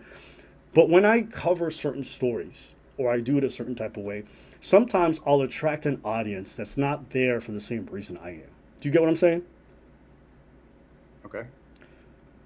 And so I'm not even intending or I'm not even pushing some kind of narrative. I'm just trying to say this is wrong. And some of the people who are now cheering me on, I'm realizing I'm tracking them. And I think in your case, I feel like that's been the case a lot of times. I believe you really believe these things. I think you say them. I think you think it in good faith and you follow it. But I don't think, that some of the people that are involved or following are doing so with the intention that they actually like you. I think they think you're useful. Yeah, I would say that. Okay. I mean, but that's not what I believe in. If there's an overlap in audience, I'm not responsible for all of their beliefs. People can disagree and watch my content for many different reasons, but pointing blame at the content creator while misrepresenting what they actually stand for is disingenuous. Repeat that last sentence just so I understand. Saying your audience is racist, therefore it's your fault that they're racist is not a fair criticism. Why? Because I'm not responsible for the beliefs of everybody that watches my content. Right, but you do have control over how you curate things and the kind of people you attract, no? Right. And overall, the most important issue, the most pressing issue that we need to immediately address in this country, I mean, you're Canadian, you're not even American, is how much Israel is purging our country. So his political movement is by and large the one that's threatening that power structure the most. So if we can align with that, if we can ally on that, I see that as the best use of my whatever political influence I have. So you think it's more important to align yourself with potentially anybody and then fight against this issue? That's what you're saying? I don't want to misrepresent. That's the most important issue in America right now is getting rid of AIPAC that's not listed as a foreign agent and the Israeli influence that's all over America. Epstein files have determined just how much it goes. And so this is the most important issue. Although I have disagreements and I disagree with Nick on many things, like Venezuela, we publicly talk about our disagreements. A lot of his supporters disagree with me about the Haitian cat situation. What's most important is that power structure and challenging that. So yeah, it's fine. If some people are going to watch my stream and disagree, it is what it is. Yeah, I would disagree that that's the most important thing. And I would disagree that how you do it doesn't, like, if I align with myself with some people whose political worldview being actualized would harm my people, I just wouldn't do it. Because while I may be defeating a problem there, I may be kicking a huger problem for me and my family or my people down the road. Like, in aligning yourself with some of these folks, you are also partially legitimizing the very people who will attack Haitians for the cats and dogs. You are Nick Fuentes has got enough clips where they said, "What about the Haitians?" and you trying to defend them. And I know some of it was joking. Said to me, he came to New York. We did a vlog. It was still banned on YouTube at the time. He came out to me and he said that he respects me for defending Haitians in that situation because I was right about that. And it was a lot of it was joking around about the Haitians and the cat thing because most of them are white and I'm not. But he gave me credit for being right about that. Yeah. Look, I'm not here to say that Nick has no irredeemable qualities or he doesn't treat you in a way that's fine. It's not the point I'm making. I'm saying that if this person, okay, Sneako, I watched you debate Myron on Muslims praying in the square, right? And Myron in that debate had the standard. He's in the chat right now. Was that? He's in the chat right now. Yeah. I mean, listen, he always be tuning in. But Myron had the cookie cutter stance of the hyper-conservative, we don't want any religions other than Catholicism around here. The Muslims are a problem when they're doing this in this public space. We don't want that if it's not. And, I was listening to that, and then you gave the kind of freedom of religion concept in place. But in my head, I thought to myself, okay, you really seem to care about this. You want there to be a space for Muslims to feel like they're part of the country, all this stuff. I'm like, cool. And then at the same time, I see some of the people that you're surrounded with, folks you're promoting by, spending a lot of time collaborating. I'm like, these people, if they had their political will enacted and they are growing in influence, would harm Muslims that are just like you. Like, you're not going to get more freedoms for Muslims. You're not going to get more respect or ethical behavior towards Haitians if these people get their political worldview enacted. And so I just have a hard time understanding how you could advocate for these people and really feel like you're defending them, and at the same time help promote people whose world political view harms your folks. They promote mine as well. I mean, look, so your disagreement is collaborating with people that we disagree with. Right now, we're doing a stream together. It's like we disagree. What are we promoting each other, even though you're pro Pride Parade and I'm not? No, my point is not that you disagree with somebody. My point is that oftentimes, even when you're doing streams with these people, you guys are not actively having debates where you guys are trying to disagree on the points that are important. A lot of it is just you guys enjoying each other's company and really helping to promote each other's events and different things like that. So you have to understand, you're not just here with someone you disagree with. You're here with somebody that you disagree with, but you're also normalizing to your audience, and you're also helping to promote to more people. So there is a nefarious aspect to it in which they grow and they get stronger, and by their political strength end up hurting your people. And Okay, I don't even think what I'm saying is said- that crazy, because like even earlier, I think you said that if Malcolm X was alive today, the person you admire, he would look at you some type of way for the people you are with. Right? Yeah, I reiterated. One, I don't know what you're talking about with Nick saying that Muslims should be persecuted.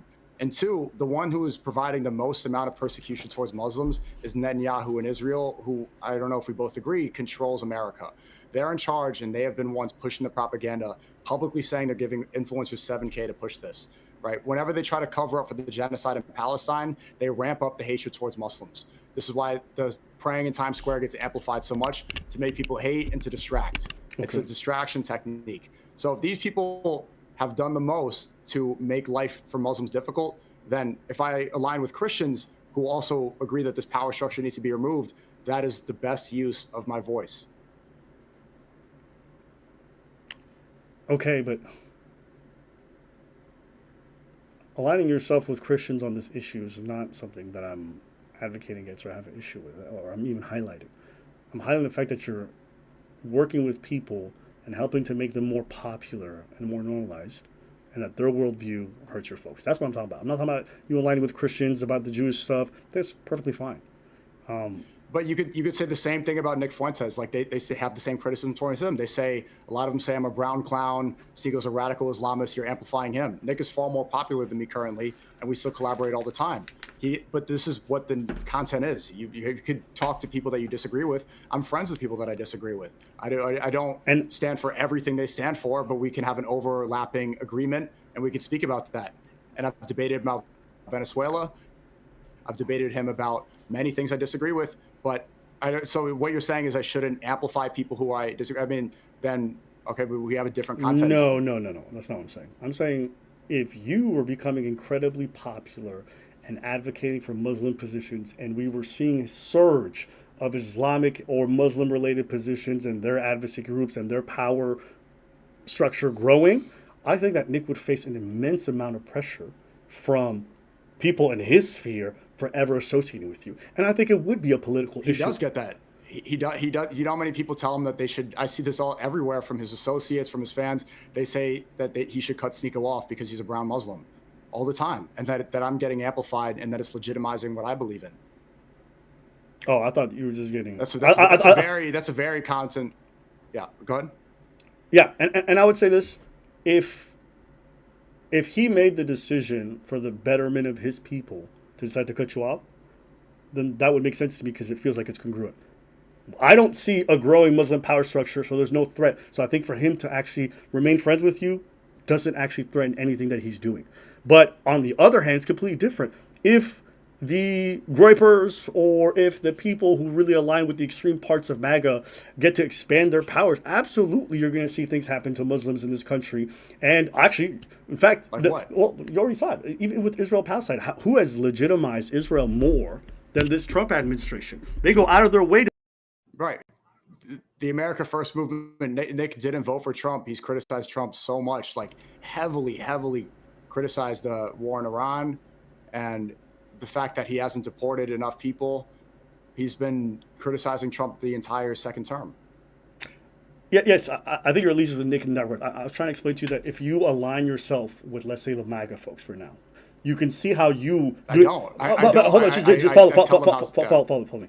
If you align yourself with the MAGA folks, which you don't, but let's say you did, and you were constantly promoting them, and you're doing collabs with them, they get popular, they get to power. What ends up happening? Well, you're seeing the effects on Muslims, either in foreign countries, you're seeing the benefits to certain groups, right? You are part of that thing that ends up hurting the folks that you claim to care about.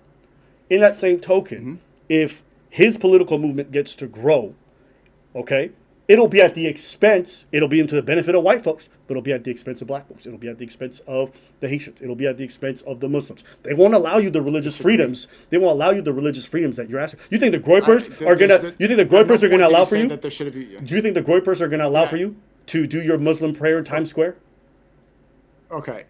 At no point did he ever say that there shouldn't be Muslims that exist in America. In fact, I think it benefits having a Christian in charge that doesn't have allegiance to Israel, because America does have religious freedom, and in core American values allows for people to practice things freely. So if we follow American doctrine, this makes it a safer place for Muslims than it does for the current power structure that's run by Israelis.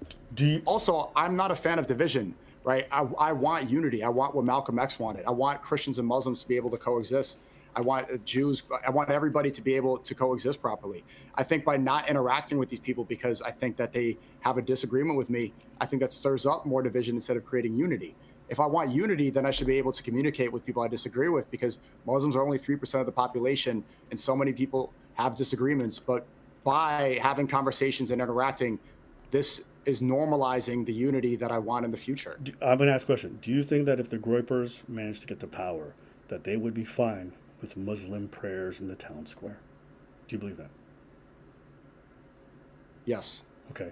Do you believe that if Muslims, through their own choices decide, they were having kids, because, Muslims generally have more kids than the other folks, and generation after generation, more Muslims were having kids, do you think that they would stop that from happening? No. Why would you think that when I gave the example of black Americans who have even more claim to this country, outpacing the white folks, he had an issue with that, and that's not something you would accept? Why do you think they would accept it from Muslims? Well, I said earlier, I answered that there shouldn't be force control. There shouldn't be anybody stopping from black people from reproducing. I understand It's what all you about think. Immigration. That's not my question. I'm not asking what you think. I'm asking you what they think, the people that you're helping to promote. I'm asking you what you think their worldview is. No, I do not think Groypers or Nick Fuentes would force black people to stop having children. So I think that they would lower amount of immigration coming up, but I don't think, no. So they would just allow themselves to be erased by the reproducing black folks. That's what you're saying. You think they would just accept it? I think that they would encourage white people to have more children and try to compete in that realm. And maybe things like pride parades would stop being celebrated, and then more normal relationships where children are being produced would be encouraged. And there would be more of a push to have an actual nuclear family. Okay. I think this is an incredibly good faith interpretation. I think it's very charitable. I don't think the rhetoric I've seen from the right and from what I've seen from Groypers really reflects that for me personally. But I think I get where you're coming from. And I think that's probably just something we disagree on. But I don't think, I don't think I have anything else I can. Actually, do you want to say anything on this topic, or something that might be misunderstood? Well, yeah, what do you think is the number one important issue? Well, you're Canadian, but what's the number one most important issue to address right now in America? Well, listen, as a Canadian, here's the thing, right? The main thing about America is America is very interventionist, and that it involves itself in a lot of countries. It creates a lot of these very important trade goals, and then it tethers itself to a lot of the infrastructure. And right now, it's pulling on that integration to apply pressure and change people's lives. So I can tell you here in Canada, our lives have been incredibly impacted by the new administration in regards to the economy, in regards to job opportunities, and how we've had to change a lot of things. So as much as I don't want to necessarily have to care about American politics, unfortunately, we're just so tied together as neighbors and as economies that we don't have much choice. So when you ask me, are the Jews my main concern? No. Is Israel my main concern? No. Do I think what's happening in Israel and Palestine is That's not what I asked you. But because I know you talked about the influence of AIPAC. So I'm just trying to get to the point I'm getting at. That to me is not my top concern. For me, my top concern right now in the world is twofold. One, it's the affordability crisis. I think that's just growing by the day. I think as job opportunities are disappearing, people are getting more and more lost and worried about their future. So that's my number one priority and my number one issue. And then, I think that's number one. Yeah, I'll go number one on that. So why is there an affordability crisis in America? I think it is a bit of a crossroads. I think with AI and a lot of that stuff, I think it's impacting the job market and the prospects. I also think economically speaking, this own administration has done a lot of harm to its own economy. I think personally, this is not a topic I really go in depthly on because I'm just somebody who tends to view more than I do speak on it. But I couldn't tell you the reasons why. Why do you think? I feel like you might know more than me. Well, so you said that the reason that there's an affordability crisis is AI and the economy? Well, I think the way that they've hampered their own industries, I think some of the investment choices that have been made, I think... Investments, okay. Yeah.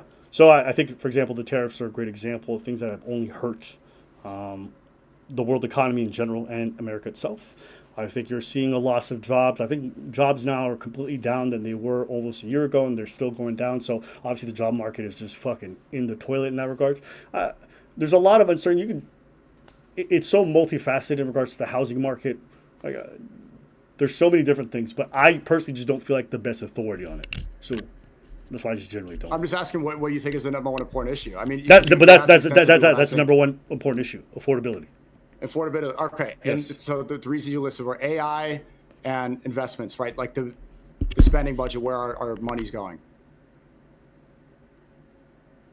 Sorry, repeat that. Okay, so you said AI and investments, and by investments, do you mean where our tax dollars are going and where the American budget's going, correct? Investing into, like, the military-industrial complex, by the way, that's the number one spending, this is the number one... If you're asking me the causes, I have enough humility to say this. If you're asking me the causes, I can't tell you why. I can speculate, but it's just it's not something I'm well read enough to even point to sources. Okay, so if I can tell you the one thing I said, I couldn't tell you the reasons why. I can tell you what I think is the number one issue, and that's affordability. That's a real answer for me. Okay, but I mean, then I don't think it's fair for you to be overly so critical about who I'm aligning with and what the repercussions are, what the future's going to happen. If you have very strong opinions about my platform and what I'm going to do, while also admitting that you don't know what the main issue is. What do you mean I don't know what the main issue is? You said that the main issue is affordability and you don't know why it happens and you haven't looked into it. Okay. So if you don't know that, then I don't think it's fair to also have so many criticisms about what I believe in and my political goals or my aspirations for this country. I don't criticize. How can you have strong opinions about me and my platform, but not strong opinions about the country? Super easy. I don't critique you about your points about affordability. I think there's also the rise in fascism and right-wing groups that are incredibly extreme. I think there's a rise in that. There's a rise in this kind of politics where it's going to be stripping people of their rights. And that's something that I might know more about. And I think it is it's not the number one issue, which is what you asked me about, but it is an issue. And that's something I think you play a part in. Number one's affordability. Okay, affordability, right. So Gen Z holds, average debt in Gen Z is $94,000. And the average 30-year-old does not own a house or is not married anymore. In the 1960s, the average 30-year-old was married and had a kid. Today, less than 10% at the age of 30 are married and can own a home. Owning a home is a pipe dream now. Getting married and having children by that age is also a pipe dream. So, why does that happen? Why are we at this place right now? I don't know. We're at this place because military spending is the number one. That's where the budget majority goes. 70% of our budget is towards the military-industrial complex. Where is the military fighting wars? Why is this so expensive? Okay, if you're asking me these questions and I say I don't know, I don't know. Now, if you want to say to me, I don't agree. Well, hold on. I'll just say, if you say I have an issue with how much they spend on the military budget and I don't think it's justified, I think it's for the wrong reasons, you can probably get me to believe that and I can learn more about it and I'm more than willing to. But I don't know what that has to do with my criticisms of you and what you were saying earlier. What does this have to do with that? Because you're criticizing my worldview and who I'm aligning with politically, and I'm explaining to you what the most important issue is to me, right? So you have strong opinions about that, while also admitting that you don't have strong opinions about what you think the solution should be. I'm not criticizing your worldview, though. But you scrutinize my worldview. I'm trying to figure out yours. You said the biggest issue is affordability. Mm-hmm. I'm trying to tell you why that is, why there's an affordability crisis. Okay. I'm hearing what you're saying. And the other thing you listed was AI. The other one you listed was AI. LLMs and ChatGPT have been infiltrated completely by Zionists. Sam Altman is the owner of ChatGPT. He's a gay Jew. Netanyahu has said publicly how they're using LLMs and how they're programming it to fit their agenda. The reason that AI is replacing these jobs so quickly is we have to look at who's behind it and who's controlling it. The reason that there's an affordability crisis, you could even go back to the central bank system that started from the Rothschilds. Epstein in his files recently just said he represents the Rothschilds. We no longer operate off of a gold standard. The Rothschilds, they are the ones who bought the land and were able to make the trade deal with England to displace Palestinians and to start Israel. Israel is connected. Israel exists because of the Rothschilds. Epstein represented the Rothschilds. So the affordability crisis goes right back. And apparently you seem like you agree with me that Israel is the main issue. Israel is the main parasite causing the problem that you said is the main concern. No, see, I would agree with you if I believed that that was true or if I knew that was true. I don't. So that's why I don't put it up there. Now, if it turns out to be true, then we can have a different discussion. But I don't believe that or I don't know that to be true. What do you need me to look up to show you that the Rothschilds started the central bank system? Well, I would have to actually look up a lot of the information and then read up on it. This is not something I read up on, so I'm going to just be very transparent and say, I don't know. But what I am going to get back to is when I criticize you, I don't criticize you because you are critical of Israel. I don't criticize you because you want to talk about the Rothschilds or any of these things. My criticism of you is how you're engaging with facts and how you determine something to be a fact when you repeat it, your definition of investigative journalism, your idea of caring for people and thinking about the rights of fellow Muslims or fellow Haitians or whatever, and then also aligning yourself with people who would probably harm that. These are criticisms that are very pointed and very specific, and then you're pointing me to the economy and then Israel's influence. Are you trying to say I'm ignorant on Israel, and you think it's more important to align yourself with these people who are against Israel, even if it hurts your own people? Is that where you? Well, one, I don't concede and think that it hurts my own people. I think that there's more of a benefit than Israel being in control right now. And my second point is that I think you should redirect the energy that you spent. You've brought up so many clips of over the years of things I've said, of debates, of my career. That would be better invested into the power structures and into the main concern. You said the main concern in the West right now is the affordability crisis. If you had invested the time you spent on investigating me into why there's an affordability crisis, that'd be a better use of your platform. I think you should apply that same criticism towards me, towards what's going on in the world. Well, no, because there's other people who do that, and I trust them to do it, and I'm good with them. I want to focus in on the things that I'm interested in, that I feel like are in my purview, and that I have a genuine want for. It's not my responsibility. If, like, let's say tomorrow, okay, there's a housing crisis, okay? A housing crisis is so bad, half the people are homeless. If I don't have a genuine motivation, or if I'm not deeply interested in learning all the facts and learning everything and speak on it, I don't have a responsibility to talk about it. That's akin to you saying everybody should stop talking about everything because Israel's a bigger deal. Is that what you want for the world? That's not what I'm saying. Well, so do you find me more interesting than Israel? I find talking about the way content creators engage with content and their influence and all these things important. One, two, I feel internally motivated by that. Yeah. I feel more interested in talking about how people engage with facts. Why? Yeah. Why do I find Why it am I more interesting than Israel? It's not you specifically. You act like I wake up in the morning, I'm like, what's Sneako up to? I don't think like that. But you've invested more time into me than Israel. You've admitted. Yeah, I've invested more time into learning about people in my sphere more than a lot of political issues. What's wrong with that? Because that's not the main issue, because that's less important. Well, no, it's less important to you. You think it's a top issue. I would argue that influence. So you said the affordability crisis is the main issue, not me. Yeah, but you're saying the affordability crisis is Israel. That's not what I said. That's what you said.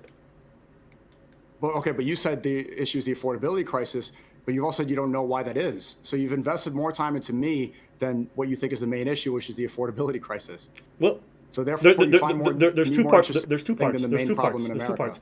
Something can be the top problem, and I could deal with another problem that I think is also important. And you're saying there's something wrong with me dealing with number 4 on the list instead of number 1. Why wouldn't I deal with number 4 if it's more interesting to me? Because then your priorities are out of whack. The priority should always be number 1, right? Your focus should be on number 1, not number 4 or 6. No, or you're 7. wrong. You're wrong. I think the priority of our government and the people I elect who will actually have the capabilities, their priority should be on that. My job and what I'm going to take an interest in and what I'm going to influence is what I feel, one, capable, one, within my interest field, and that's what I'm putting. Like, it's a very weird thing that you're doing, because you're essentially saying, because I didn't put my focus on the #1 issue in the world, there's something weird about that. When it's like there's a litany of issues. I'm not saying it's weird. I'm not saying it's weird. I think that your fixation and your priorities could be, well, obviously your priorities are not #1. You're not even focusing on what you think is the main issue. And I think that's the best use of your platform. No, and your I'm voice. You have a big focusing on the audience. issue that I could best influence and that I'm most internally motivated by. Like, if somebody does, hold on. If somebody does woodworking and that's where their talent is, and that's their skill, but the world needs a lot of engineers, I don't tell the woodworker to stop being a woodworker. Do what you're good at, contribute to society your way. Not everyone has to go into engineering because that's what we need. Find your lane and be you. Okay, but how could you even know if what I'm doing is correct or genuine or the best it could be, while also admitting that you don't know the power structures, right? If you don't understand what the power structures are, then you're not able to have a fair criticism about my platform because you don't know how the world works. If you are saying, okay, my criticism of you is not that you have the wrong priority. That's not my point. My criticism of you is that you are advocating for people whilst aligning yourself for people that are going to hurt your folks. That's it, right? A lot of people in your circle oftentimes perpetuate a lot of anti-black rhetoric, or they say a lot of racist shit, or they say things that's in favor of one group over the other. That's the truth. Their political worldview is one that in which their group benefits and other folks are hurt. That's the people that you surround yourself with a lot of the times, right? So I'm saying, if you're going to advocate for these people, how do you hold that view and then also work with folks who are going to hurt that? Now, we just disagree on the fact that they're going to hurt your folks. That's where our disconnect is. You haven't provided any valid evidence that they're going to hurt me, especially I stated why it's going to improve the life of Muslims or brown people in America compared to the power structure that exists right now. I see it as an improvement rather than something that's harmful. And I don't know how you can make the comparison. You're saying that it's going to hurt my people. Well, okay, right now we're controlled by Israel. So if that's removed, and I believe that they are causing more harm to Muslims and brown people than a majority white country or Christian country, that I don't know how you can make that determination while not understanding what Israel is doing. Let's say I agree with you. Let's say I agree that Israel's the #1 issue, okay? But you also think it's very important to protect our people, okay? So I'm going to just agree with you for the sake of this example. The first question I would raise is, do you have to align yourself with folks who are therefore afterwards going to hurt your folks? Let's say my worldview is real, okay? That I believe that these people are going to hurt the folks that you claim to care about. And I also will grant you that Israel's the #1 problem, okay?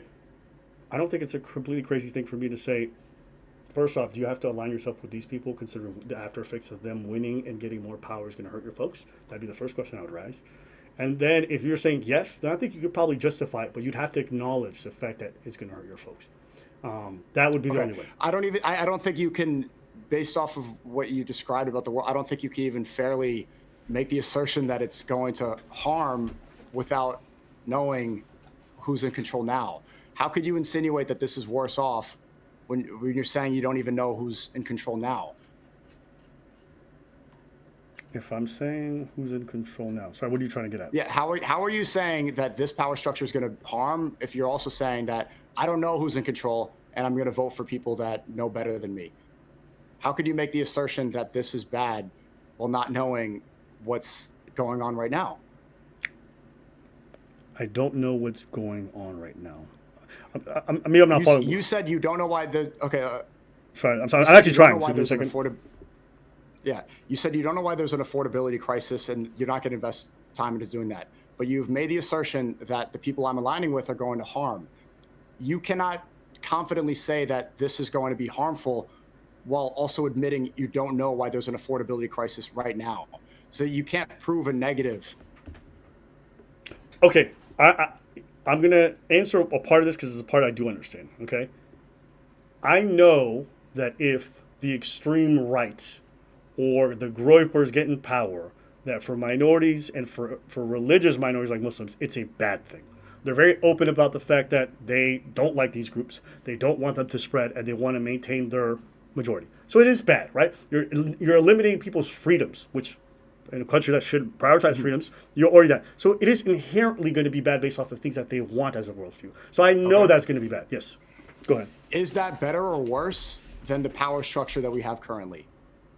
Is that better or worse than the power structure that we have? Is a white majority Christian country, like that power structure that you're saying is bad, like Nick Fuentes Gorb, is that worse off than the power structure currently? I think it's very close.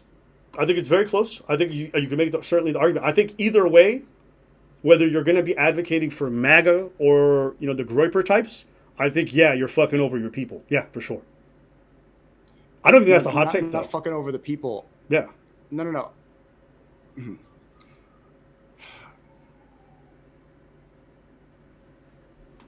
Okay. Right now, do you agree that Israel is in control of America? I think Israel influences a lot. Yes. I think it has a lot of influence and power. Yeah, sure. And a white majority Christian, somebody, say it's like, it could be anybody like that prioritizes Christianity, does not want to have Israel involved. Does that create a better, say there was a white Christian leader of America and that doesn't have an allegiance to Israel. Okay. Would that be a better country for poor people, Muslims, brown people? Would that create a better environment for those people than what's happening with Israel right now? Or would that be worse? I feel like this is what I feel like. This is like the question. That's how I'm interpreting. So you can hit back. I feel like I'm living in like Jim Crow segregation America, and you're like, do you feel like it's better to be with here or the Nazis under them? And it's like, well, I feel like both of these apparatuses are horrible for me as a minority. And if I have an ideal choice, I'm going to try to align myself with people who are going to fight for my rights and for my people. Which one is more harmful? I would imagine probably Nazi Germany. Yeah. But okay, instead of this hypothetical, I'm talking about what's happening now. But no, that is my point, though. I think the Groypers and their worldview is horrible. I think what they advocate for is horrible, and I think what MAGA is doing is horrible. So you got these two groups, and essentially, I'm saying, why don't you go with a third group, which actually benefits your people? Why align yourself with folks who are bad for your folks? That's my point. Would you rather live under Zionist control, or would you rather live in an America First control? Oh, for sure.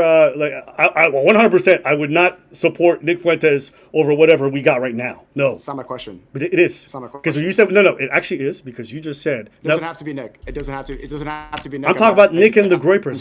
Yes, I would not. Would you rather live with Zionism? Boss, you already said that we. No. But would you rather live with? You already said that we live under Zionist control. Isn't that not true? That's what you've been telling me this whole time, that Israel controls the country. So we live under the Zionist control that you're describing. I don't know if you've agreed with. I don't know if you've agreed with that. I'm simplifying the question as best I can. Would you rather live with Zionist control or without Zionist control? Without. Hold up. Let me rephrase. I want to live without. Hold on. I want to live without foreign influence as much as possible when it comes to how politics operate in my country. That's the answer. So whether it's Zionist, whether it's some other group, I don't want nobody. What's the majority? But hold on. But now you're kind of obfuscating. What's the majority of foreign influence in America? If you want to say it's Zionist, I don't mind. I agree with you. I'm going to agree with you. I'm asking what is it? Like, what do you think it is? Well, where's the majority of foreign influence coming from? I imagine it's going to be probably, at least for the U.S., probably AIPAC and Israel. Yeah. Okay. And so that's why are you acting like I'm afraid to say it? I'm not afraid to say it. I think I'm not acting like you're afraid to say it. Well, yeah, you said I'm obfuscating. But I'm trying to point out why you may. I think you're getting distracted by some of the racist rhetoric. You point out Jim Crow, and that's preventing you from seeing the bigger picture. Like, overall, this stuff is very minor compared to the bigger issue. No. And again, I have disagreements with white Christians, but those disagreements are so minor compared to what's really happening and what's causing all the problems in our country. And that's what I'm focused on getting rid of, what I want to change. I just think that right now, under the Zionist control that you claim, you have more freedoms than you would have if you were under a completely right-wing authoritarian, or the folks who want to just focus on making sure that whiteness is the major priority. So yeah, I think you said yourself the main issue is not freedom. You said your main issue was affordability. You said the main problem is affordability. That's the main concern happening in America. Okay. Yeah. Well, concern. I'm hold on, following your logic. No. Concern means that this is the issue that we have right now, but it's only number one because our other needs are met for the most part. If your political friends got their way, we would have new number one priorities. Because I personally don't really going to think about housing as much or affordability if I'm going to be jailed for whatever reason, or if I'm going to be denied certain opportunities in terms of work because they want to make sure white folks are in power. So no, that's going to change the priorities, obviously. Yeah, I'm glad that these people don't have power. Because if they had power, it'd be worse off for all of us, including the Muslims and Haitians. Yeah. Okay, but freedom is at number 4, right? And affordability is number 1? Sure, yeah, right now. Yeah. Okay, well, do you agree that number 1 is the most important? Yes, because we're bad. Hold on. No. Hold on. No, we don't. Okay, again, these words matter. When you say what's the priority doesn't mean it's more important. I don't think affordability is more important. No. Listen. Just listen. When I say it's the priority, you're not prioritizing something because it's more important. You're prioritizing something sometimes because it's more pressing. More pressing means that it's an issue. So, example, Sneako, is having a house or ability to pay for things important? Yes. Okay. Is it more important than having human rights? Human rights is a broad term. What do you mean specifically? So let's say you lived underneath a government where you had no human rights. They could jail you anytime they want. They could kill you, and you're not a human, so that's it. So, okay. The question is, what's more important, owning a home or having government infiltration? No. I'm asking the simple question. What's more important in life? Having house or affordability or human rights? Well, I don't think the two things are mutually exclusive because you wouldn't have human rights if you weren't able to buy a home. Like, I think there's an overlap there. If you lived in a country where you had no human rights, okay, but affordability was a problem, what would be your priority? Where there's human rights and owning a home? If you listen to the question. You have no human rights and affordability is really bad. You live in this country. There's no human rights, okay? The government can do whatever it wants, fully authoritarian, okay? Listen to what I'm saying. Okay. No human rights, affordability is bad. What's the priority? What's more important? Once again, there's an overlap there because, like, human rights are being able to own a home. That's part of a human right is owning a home. Owning a home is a human right? Well, when did that happen? Having the ability to live in a house, yeah, like that stuff is part of human like having. Okay, so I'm going to answer the question for you since you're dodging. Okay, so the answer is this: human rights are obviously more important. You literally can't live or have freedoms if you don't have human rights. Is human rights a priority to me today? No, because we don't have an issue with human rights. So I would put affordability as the number one priority because that's where we're struggling. It does not mean that that is more important. It's just more pressing right now. That's the distinction I'm trying to make. You think that because I prioritize this, I think it's the most important thing in the world. No, I'm saying we have to focus on this because the house is on fire. But after the house is not on fire, I still think human rights are more important. It's just this is the number one priority. Okay, I mean, I don't think that frame of the question makes sense because, yeah, you're saying that being able to live, right? You can't raise a family or live properly without having a home. Like, so I don't see how that makes any sense. Wait, you're not actually trying to say that having a home is is equal to like the right to freedom, do you? What do you mean the right to freedom? Like, do you think that's like a more important human right, the right to have a home? I'm asking. I want to hear that. What does that mean? The right to live in a country where basically owning a home is a human right. Okay, let's say that exists. Do you think that human right is more important? That is right. That's human right in America is being able to own a home. That's something that we ideally want for people, but it's not a human right. So what are human rights to you? Human rights involve a lot of your most basic necessities in regards to things that you would expect. Like a home? Well, hold on. That you would expect to be enshrined in the law. There is no law that says you have to have a house. There is no law that says that you... you have the ability to, but it says you have the ability to own a house. I mean, I would agree with that, but that's not necessarily the government has to necessarily. But the government has to ensure that you have the right to freedom, that it won't be infringed on. That's a right that the government has an obligation. Okay. Okay, so these two things are fundamentally different. There's a priority. So I can think that affordability is more important, that you should have a need to be able to afford food and all these different things. And I think it's important that we take that down, but it's not more important to me than basic human rights. Okay. I'm still confused about what you think basic human rights are.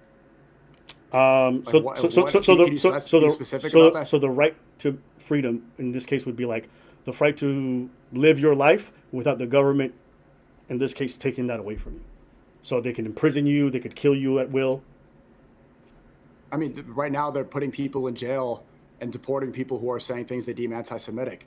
Police in Miami are going to people's houses because they're criticizing Israel. The mayor of Miami, who said, I'm not welcome in Miami anymore because I enjoyed a song, he sent police officers to people's houses because they infringed upon speech that he didn't like. Sure. So right now... And that's why it's at number 4. It's a problem. It's definitely a big problem, for sure. Number 4. And number 1 is affordability. Yeah. Okay. But that doesn't mean that... All right.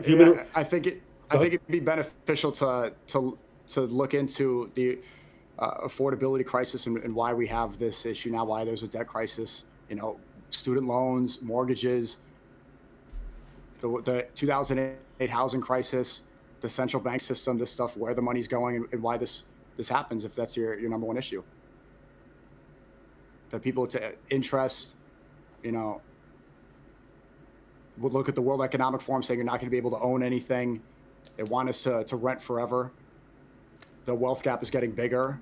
Like, you could agree, right, that 1% holds so much of the wealth compared to the 99%. Even the 0.1%, we should look at who that 1%, that point. Sure, but I feel like this is a lazy way of dealing with an issue that's multifaceted.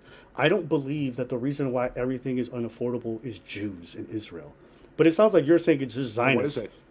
But you keep on... No, did you say what is it? You say what is it? But it's like, okay, what? So you don't think that there's other forms of greed involved? You don't think there's a tremendous amount of incompetence? You don't think there's shortages in resources? Like, the idea that we have a big problem when it comes to affordability, when it comes to whether or not we have access to food on a cheap scale, and you're just going Jews, it sounds lazy. That's honestly what it sounds. And you're trying to sit here... That's not what I said. That isn't what I said, actually. I explained the Rothschild bank system. I explained how they have connections to Israel. I explained how they got the land, how England sold it to them, and you said you didn't know this and you didn't look it up. I didn't say Jews. I explained specific reasons, and then you said you didn't know. No, you said... I never said Jews. You said Zionism. Isn't that what you said? I said the Rothschild bank system is directly correlated to why that there's an economic problem right now, why things are unaffordable. You said correlated? You listed your reasons why you think there's an affordability crisis. I described it. I said who's in control. You said AI is taking all these jobs. I've described to you who's behind LLMs, who owns ChatGPT, Netanyahu, and saying what he's using AI to benefit. I didn't just say Jews. I'm giving you specific people in charge and things that are happening right now. And you said you didn't know. Which are connected to the Jews, correct? You're explaining me how, but you're saying essentially it's the Jews, but you're explaining how.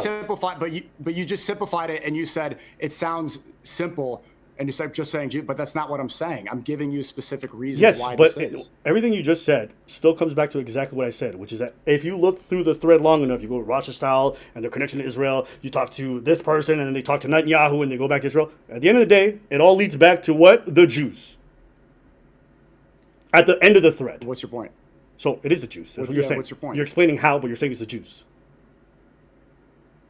It's not all Jews. I never said that. I'm saying that Israel has control over this, and this is where tax dollars are going. And there's a specific group of Jews in Israel who are using America as resources, but there's so many Jews who have nothing to do with this. Okay, so it's not all the Jews. All of it leads back to some of the Jews. I mean, that's a simple way of describing it, but I would never characterize my perspective like that. Right, but eventually, if you follow the thread through all the different ones, it leads back to some of the Jews. That's what you said. You've explained how very technically, but you're essentially saying it leads back to the Jews. Mm-hmm. No? Well, I'm following your line of. I'm not even saying that from mine. You said your most important issue is affordability. It was AI and economy, and I gave you two things. And I just asked a simple question: do you feel like, after you explain it, it leads back to some of the Jews.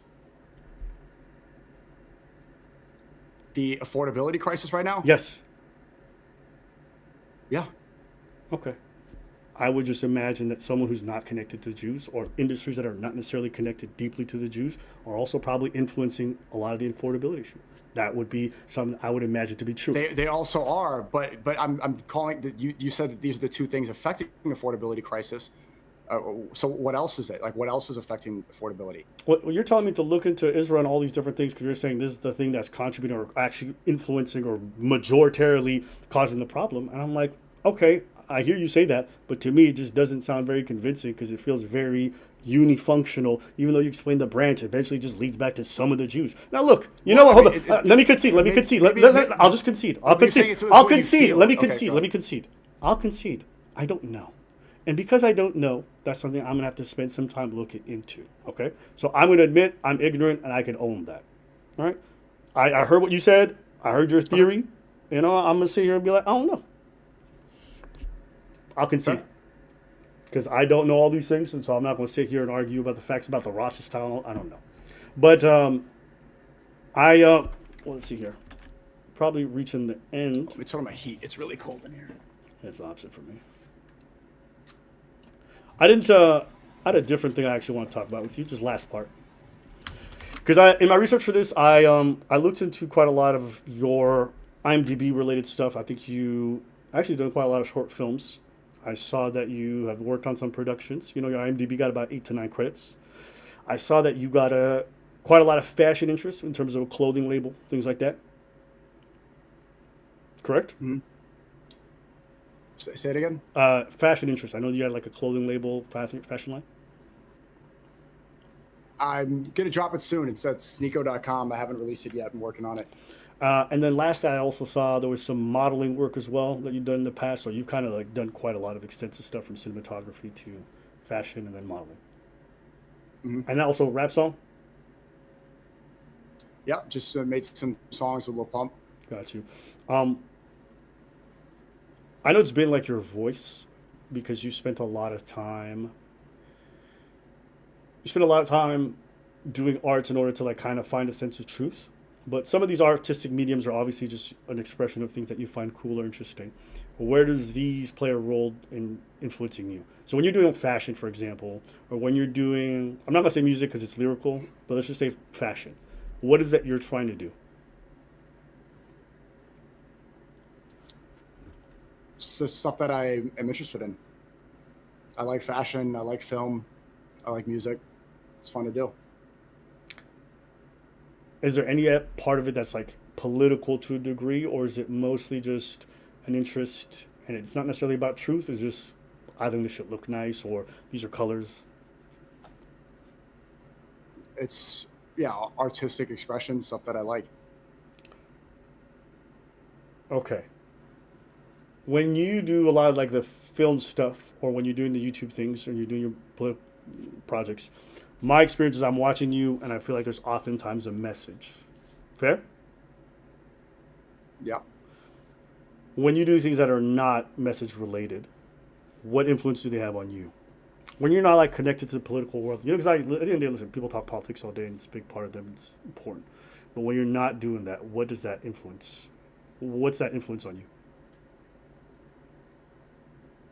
When I do things that aren't political, how does that influence me? Yeah. Yeah. What does that do for you? It satisfies my need to be creative.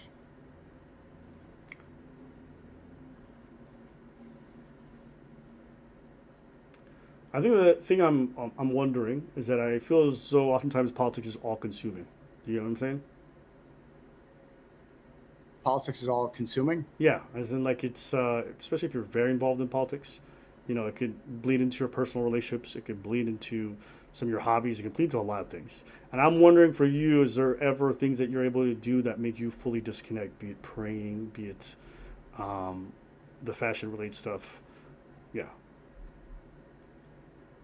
How do I disconnect from politics? I mean, yeah, it's different. I'm not fully consumed by politics. It's one of the things I do. But I played video games on stream yesterday. I'm dropping a video on my main channel tomorrow, which is like a documentary. and I'm dropping a clothing line very soon.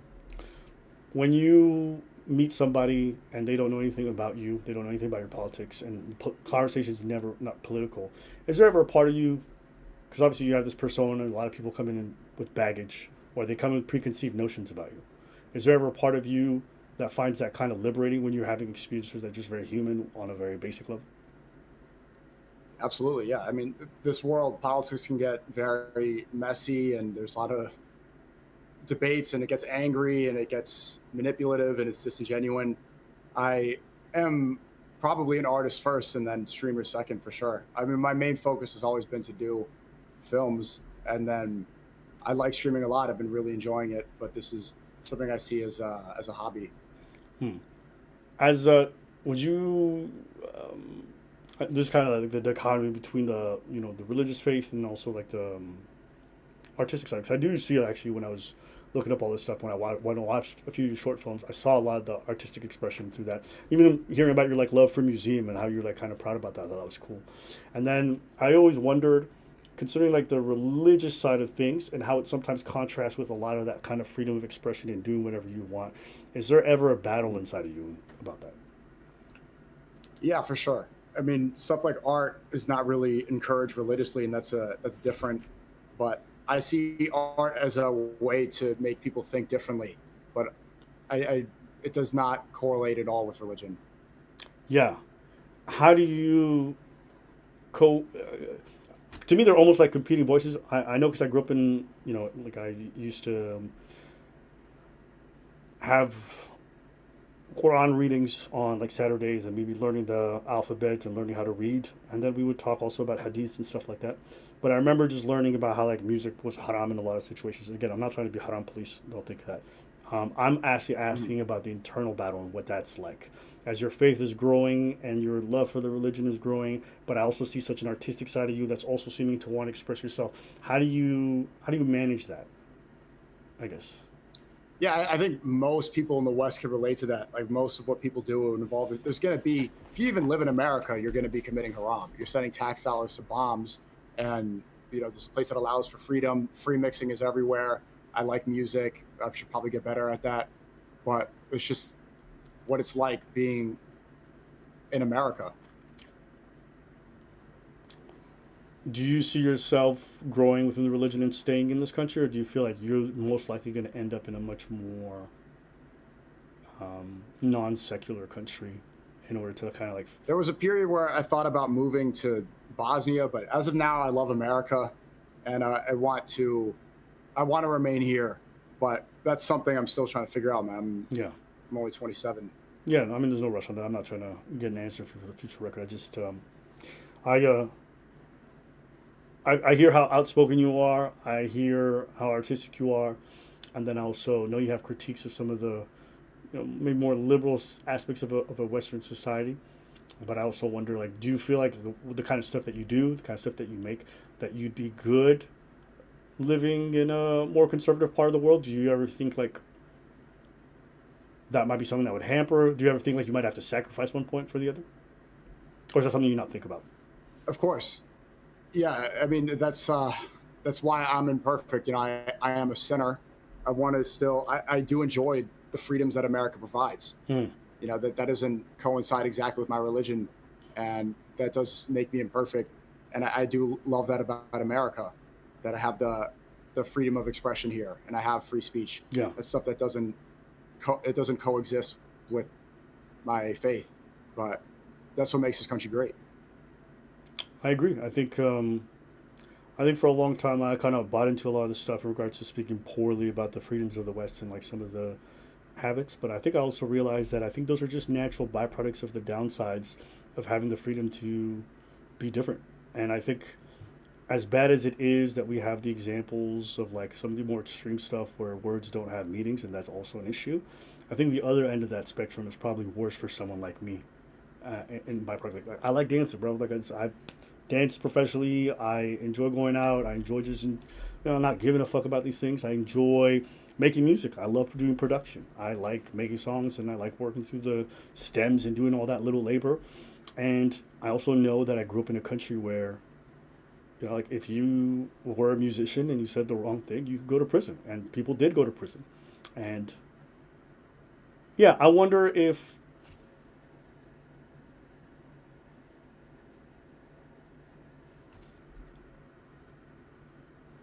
as you're hearing all these different voices pull at you, whether it be the more liberal folks or the more religious voice, what do you lean on to kind of guide you? Is it all just internal? Do you have specific people you speak to that you trust? Is it just going back to the Quran? Like, how do you figure that out? What to do with my time?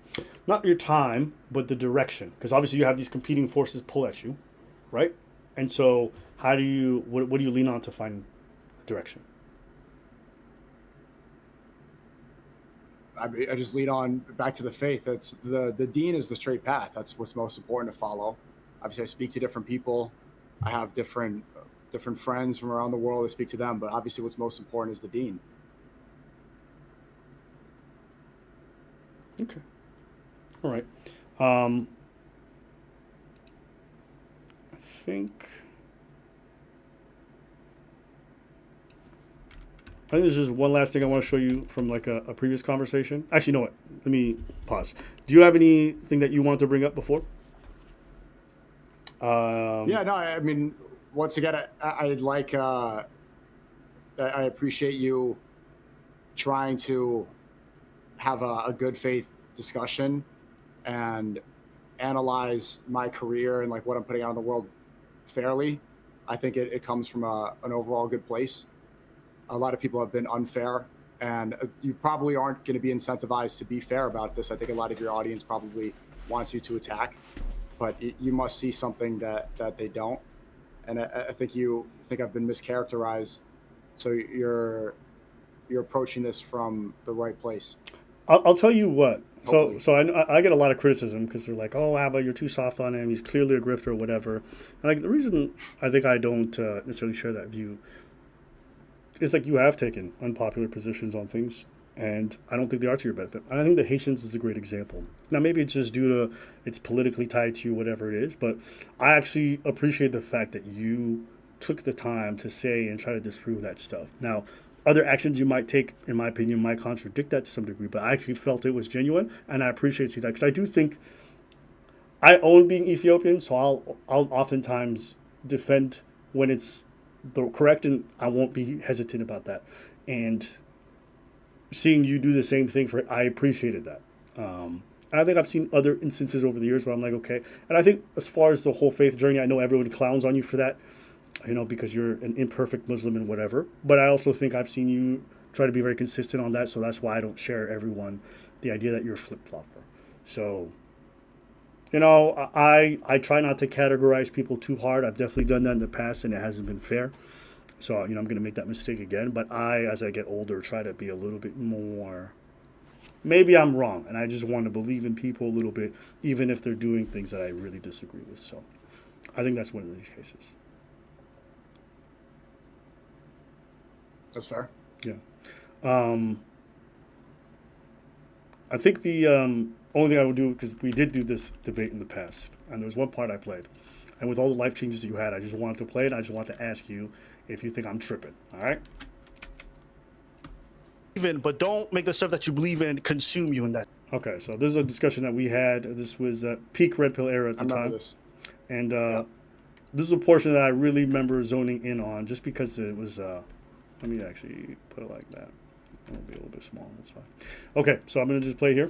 That sense. And there's a lot of stuff they talk about reflection and pondering that you realize, like, oh, okay, there's a certain sense of like, as you get older, and this is true for most people, and you're going to go through it yourself, you're going to have a better view of yourself. Almost like you're seeing yourself in the third person. You know how you play video games first person shooting all the time? Playing a third person shooter is completely different because now you got your whole body in frame. You see what it looks like when you crouch. I think as human beings, we gain more of that perspective as we get older in life if we're reflective enough. And what I used to believe at 21, I no longer believe now at 32, just because life's experiences and my own reflections realize like that's not true at all. Maybe like, it's because you become more sedentary as you've gotten older. Like maybe it's because it's like you become less of that aggressive man that you were at 21. Like right now I'm very like, I'm all about testosterone balls, manosphere shit, and then maybe you're just 32 and you're like, man, let me settle down. You like fucking, Sneako? We all do, yeah. You like fucking you, pussy? Yeah. Believe it or not, that shit gets old. Nah.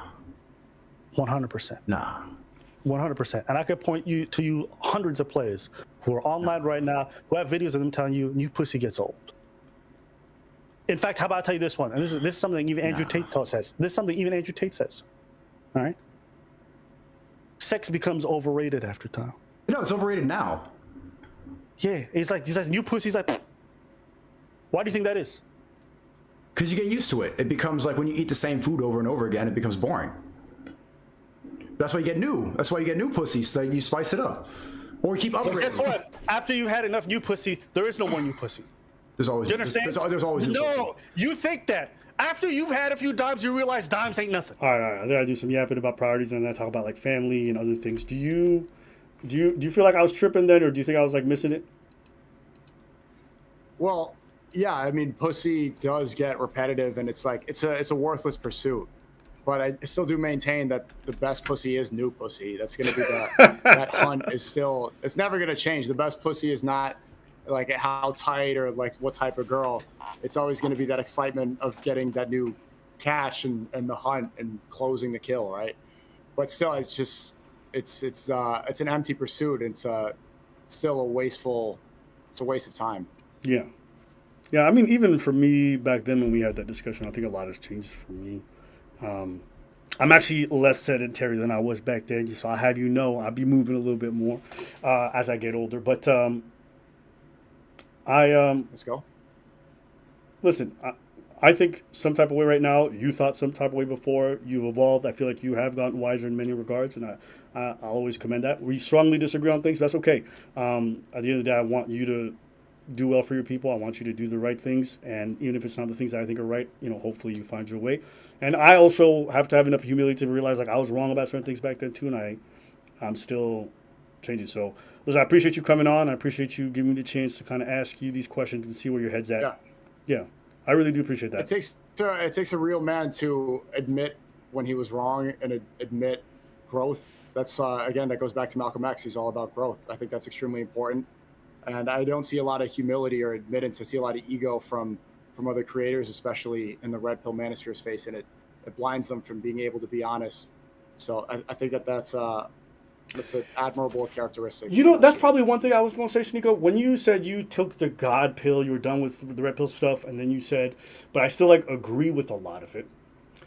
When I saw you as a younger version of yourself, I'm not like, bring back the old Sneako. I think that kind of rhetoric is corny. But I think one thing I loved when I was watching those videos, and I've been watching them freshly now, is that there was arrogance there. There was still this kind of puff your chest out attitude, but there was also enough self-awareness to be like, I might be, and we're all insecure, and we're all just projecting. And the truth is, I want to slap your face because I have this insecurity deep inside of me.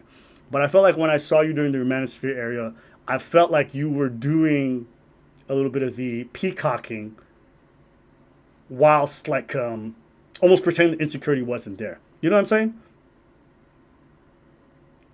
Mm. Did you guys see the shift I'm talking about? Or no? Yeah. And to come back to what and being a real man is not being afraid of anything and is addressing things head on and being truthful. Yeah. So, yeah. There is a lot of that rhetoric in the red pill.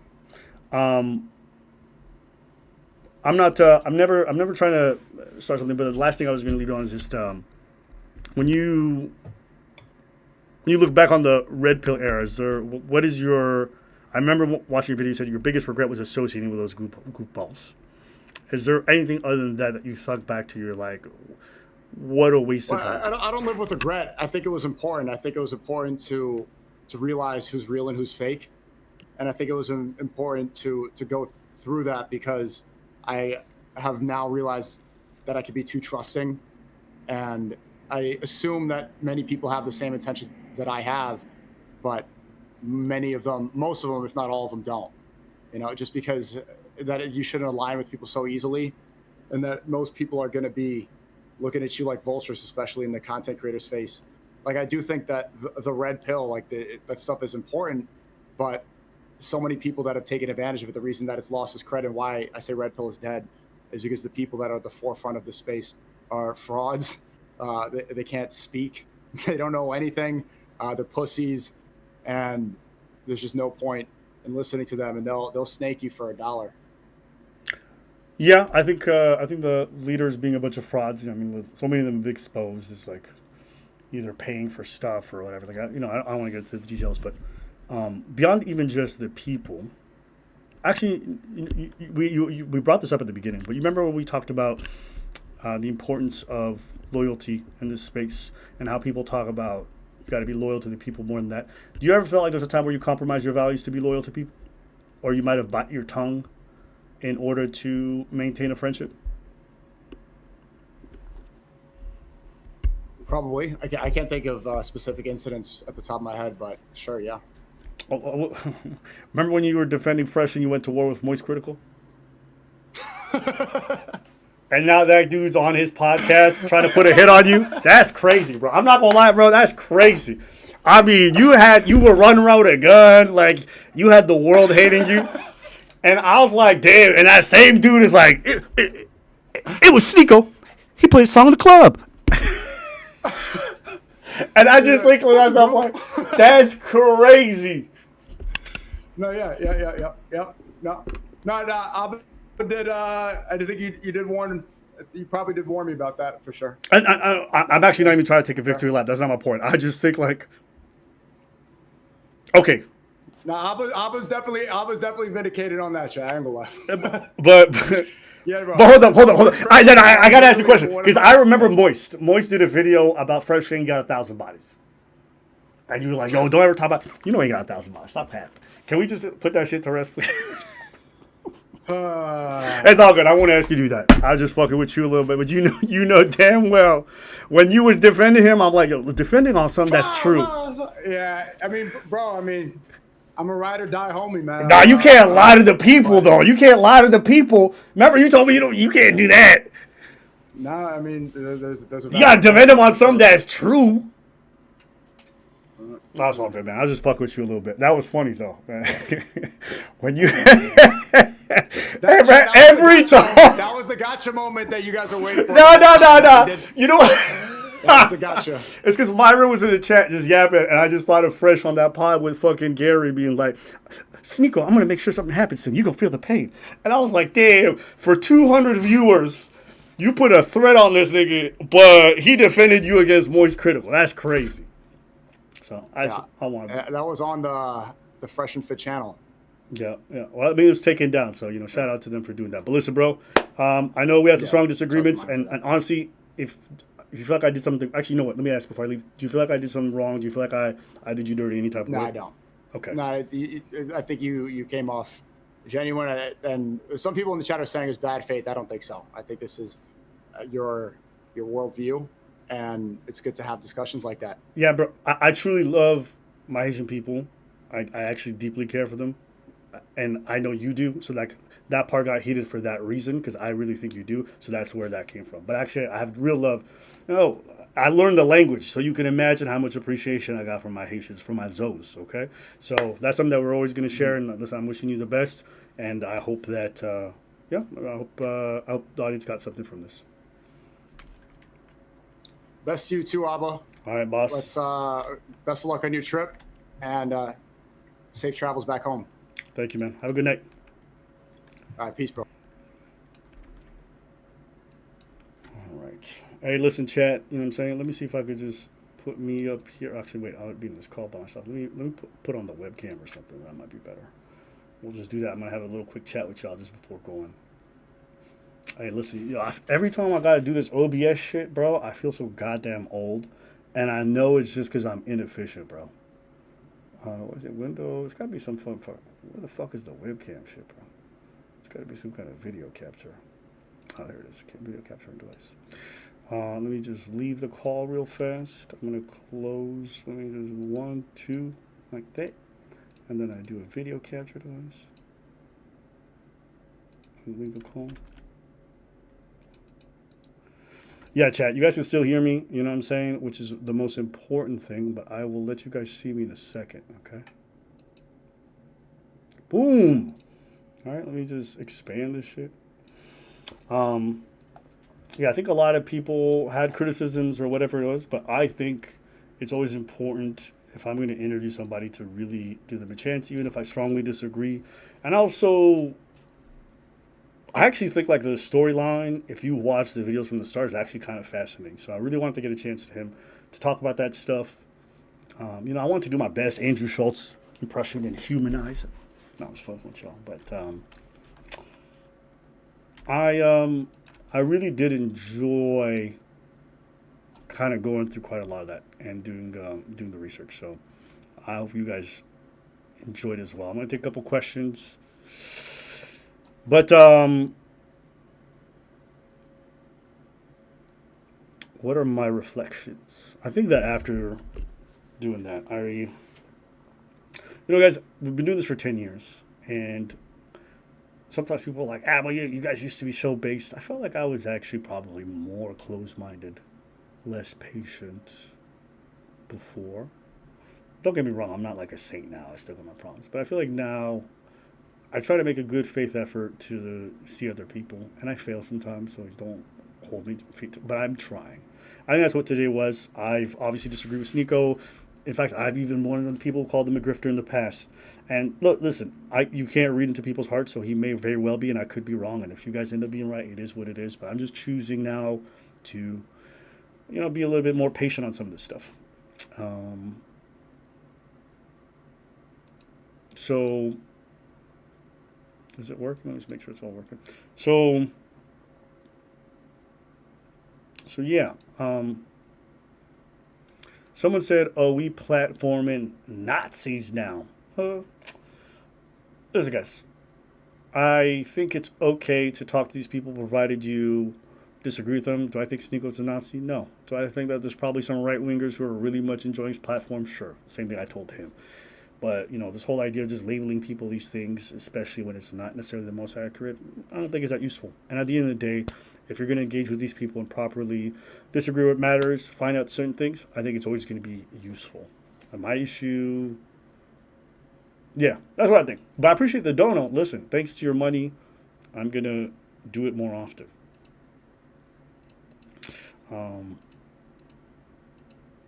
You know, like even when I did the Sadia Khan thing, everyone's like, oh, the Sadia Khan thing was an expose. Like, I was willing to believe Sadia was telling the truth if she just showed me the degrees. But she kept lying. And that's all I asked her not to do. Don't fucking take me for a ride so you can use me for PR. Tell me the truth, show me the degrees, and I will literally do an extra video saying you're not lying. So, people are real with me, then I'm going to do my best to do right by them. So, yeah.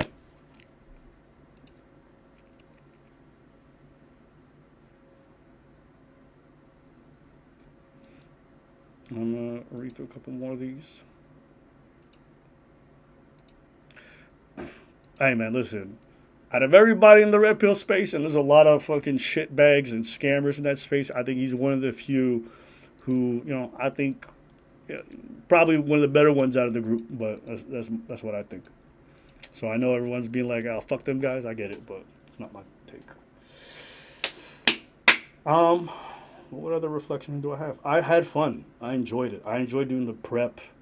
I enjoyed researching all the videos, looking into his past, seeing his opinions, seeing all the change. It was really interesting to find out because it helps me understand people a little bit better why they get to the conclusion. So that was cool. I will say I think I failed in some areas, especially where things got contested, you know. I think if I knew the whole Nick Fuentes things was going to come up, I probably should have prepped more clips and more things that kind of reflective of the worldview. I don't think I did a good job there. I don't think I got to really elucidate some of the art discussion. I think it was a mistake to do it at the end because I think it was a little bit tense by that point, and I don't think it was a very free and open space. But I think towards the end I got to go to a cool spot about the dichotomy between like religious beliefs and art. So that was cool to kind of talk to somebody about that because I don't think I really get a chance to talk to folks about that issue there where you fucking love music but you're also in a religion where it's all haram, and like how do you manage that? I think I made another mistake where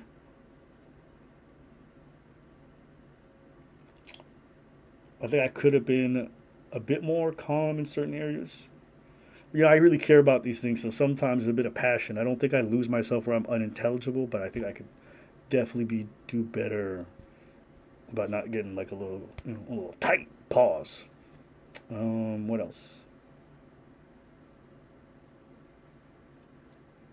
Yeah. I showed up late. Big mistake. I didn't have my tech up. Another big mistake. I got to do better about having all that shit organized. And it's like, it's not a big deal because the stream happened, but I don't like looking unprofessional. That shit pissed me the fuck off. Yeah. I think that's probably like my immediate review. Yeah. Good.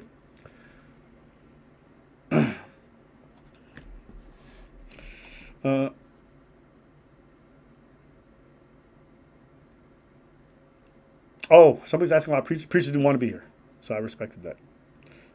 I don't force Preach to do anything. Preach is his own man. He's got his own career, so yeah.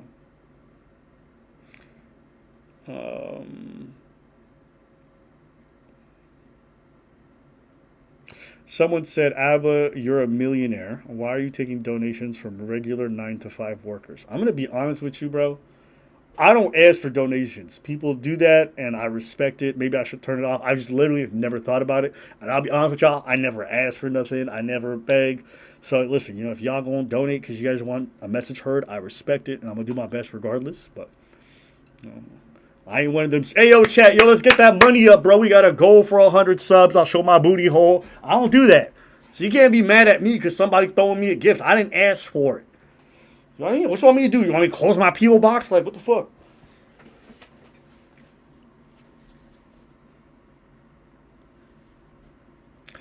Someone wrote, what about Sneako makes you think he's salvageable because he's artsy?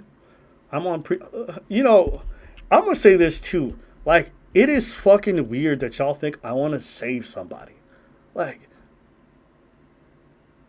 I ain't trying to save nobody. Sneako's a grown-ass man with his own opinions. It's kind of like condescending a little bit to think like, I'm going to little bro him and I'm going to take him. Like, I don't know these people. I'm not hanging out with these folks. I got my people in my real life. I ain't going to save no content creator from nothing. That's fucking weird and gay. Like, why is all this like, oh, Abba, you trying to save? I'm not trying to save nobody. That's weird.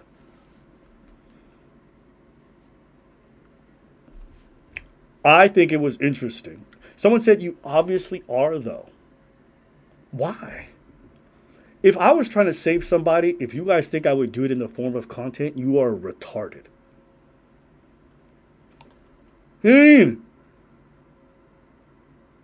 Why would I try to save somebody on a fucking live stream? Like, genuinely, the things y'all say, like, somebody messaged me today. They're like, Abba, I know you burned the bridge with Sneako and then Destiny. Like, I feel like you don't have friends in your life. I'm like, yo, y'all are way too online. I've had friends for decades. It's the same friend group. We all get along. We take trips together. Everything's fine. Online world is not that serious to me. I literally turn the stream off and I go live my life.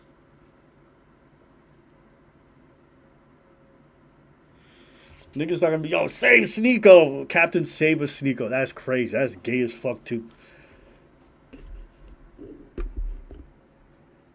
Preach said it's not weird or gay. That's what it looks like. Yo, Preach in the stands just fucking throwing shots, sabotaging. Yo, Preach bugging, bro. Why you in the comment section saying shit like that? Someone said it's good PR by association. How stupid. Well, one, we had a spirited debate where I think some things probably were shown to the people, so I don't think it's going to be great PR. Two, I think it just adds nuance. I think you get to have someone elucidate their views. You get to have someone explain themselves and what they really mean. I remember there was one part where I think I really pressed him on finding out how he feels, and you could see that he was uncomfortable with the question a little bit or just moving. I think it's good to see that. I think it's good to see that internal conflict, that little reflection. I don't think these are just like PR where someone comes on and they just look amazing. I don't think that's what that was. But if that's how you took it, shit, then maybe I'm trash.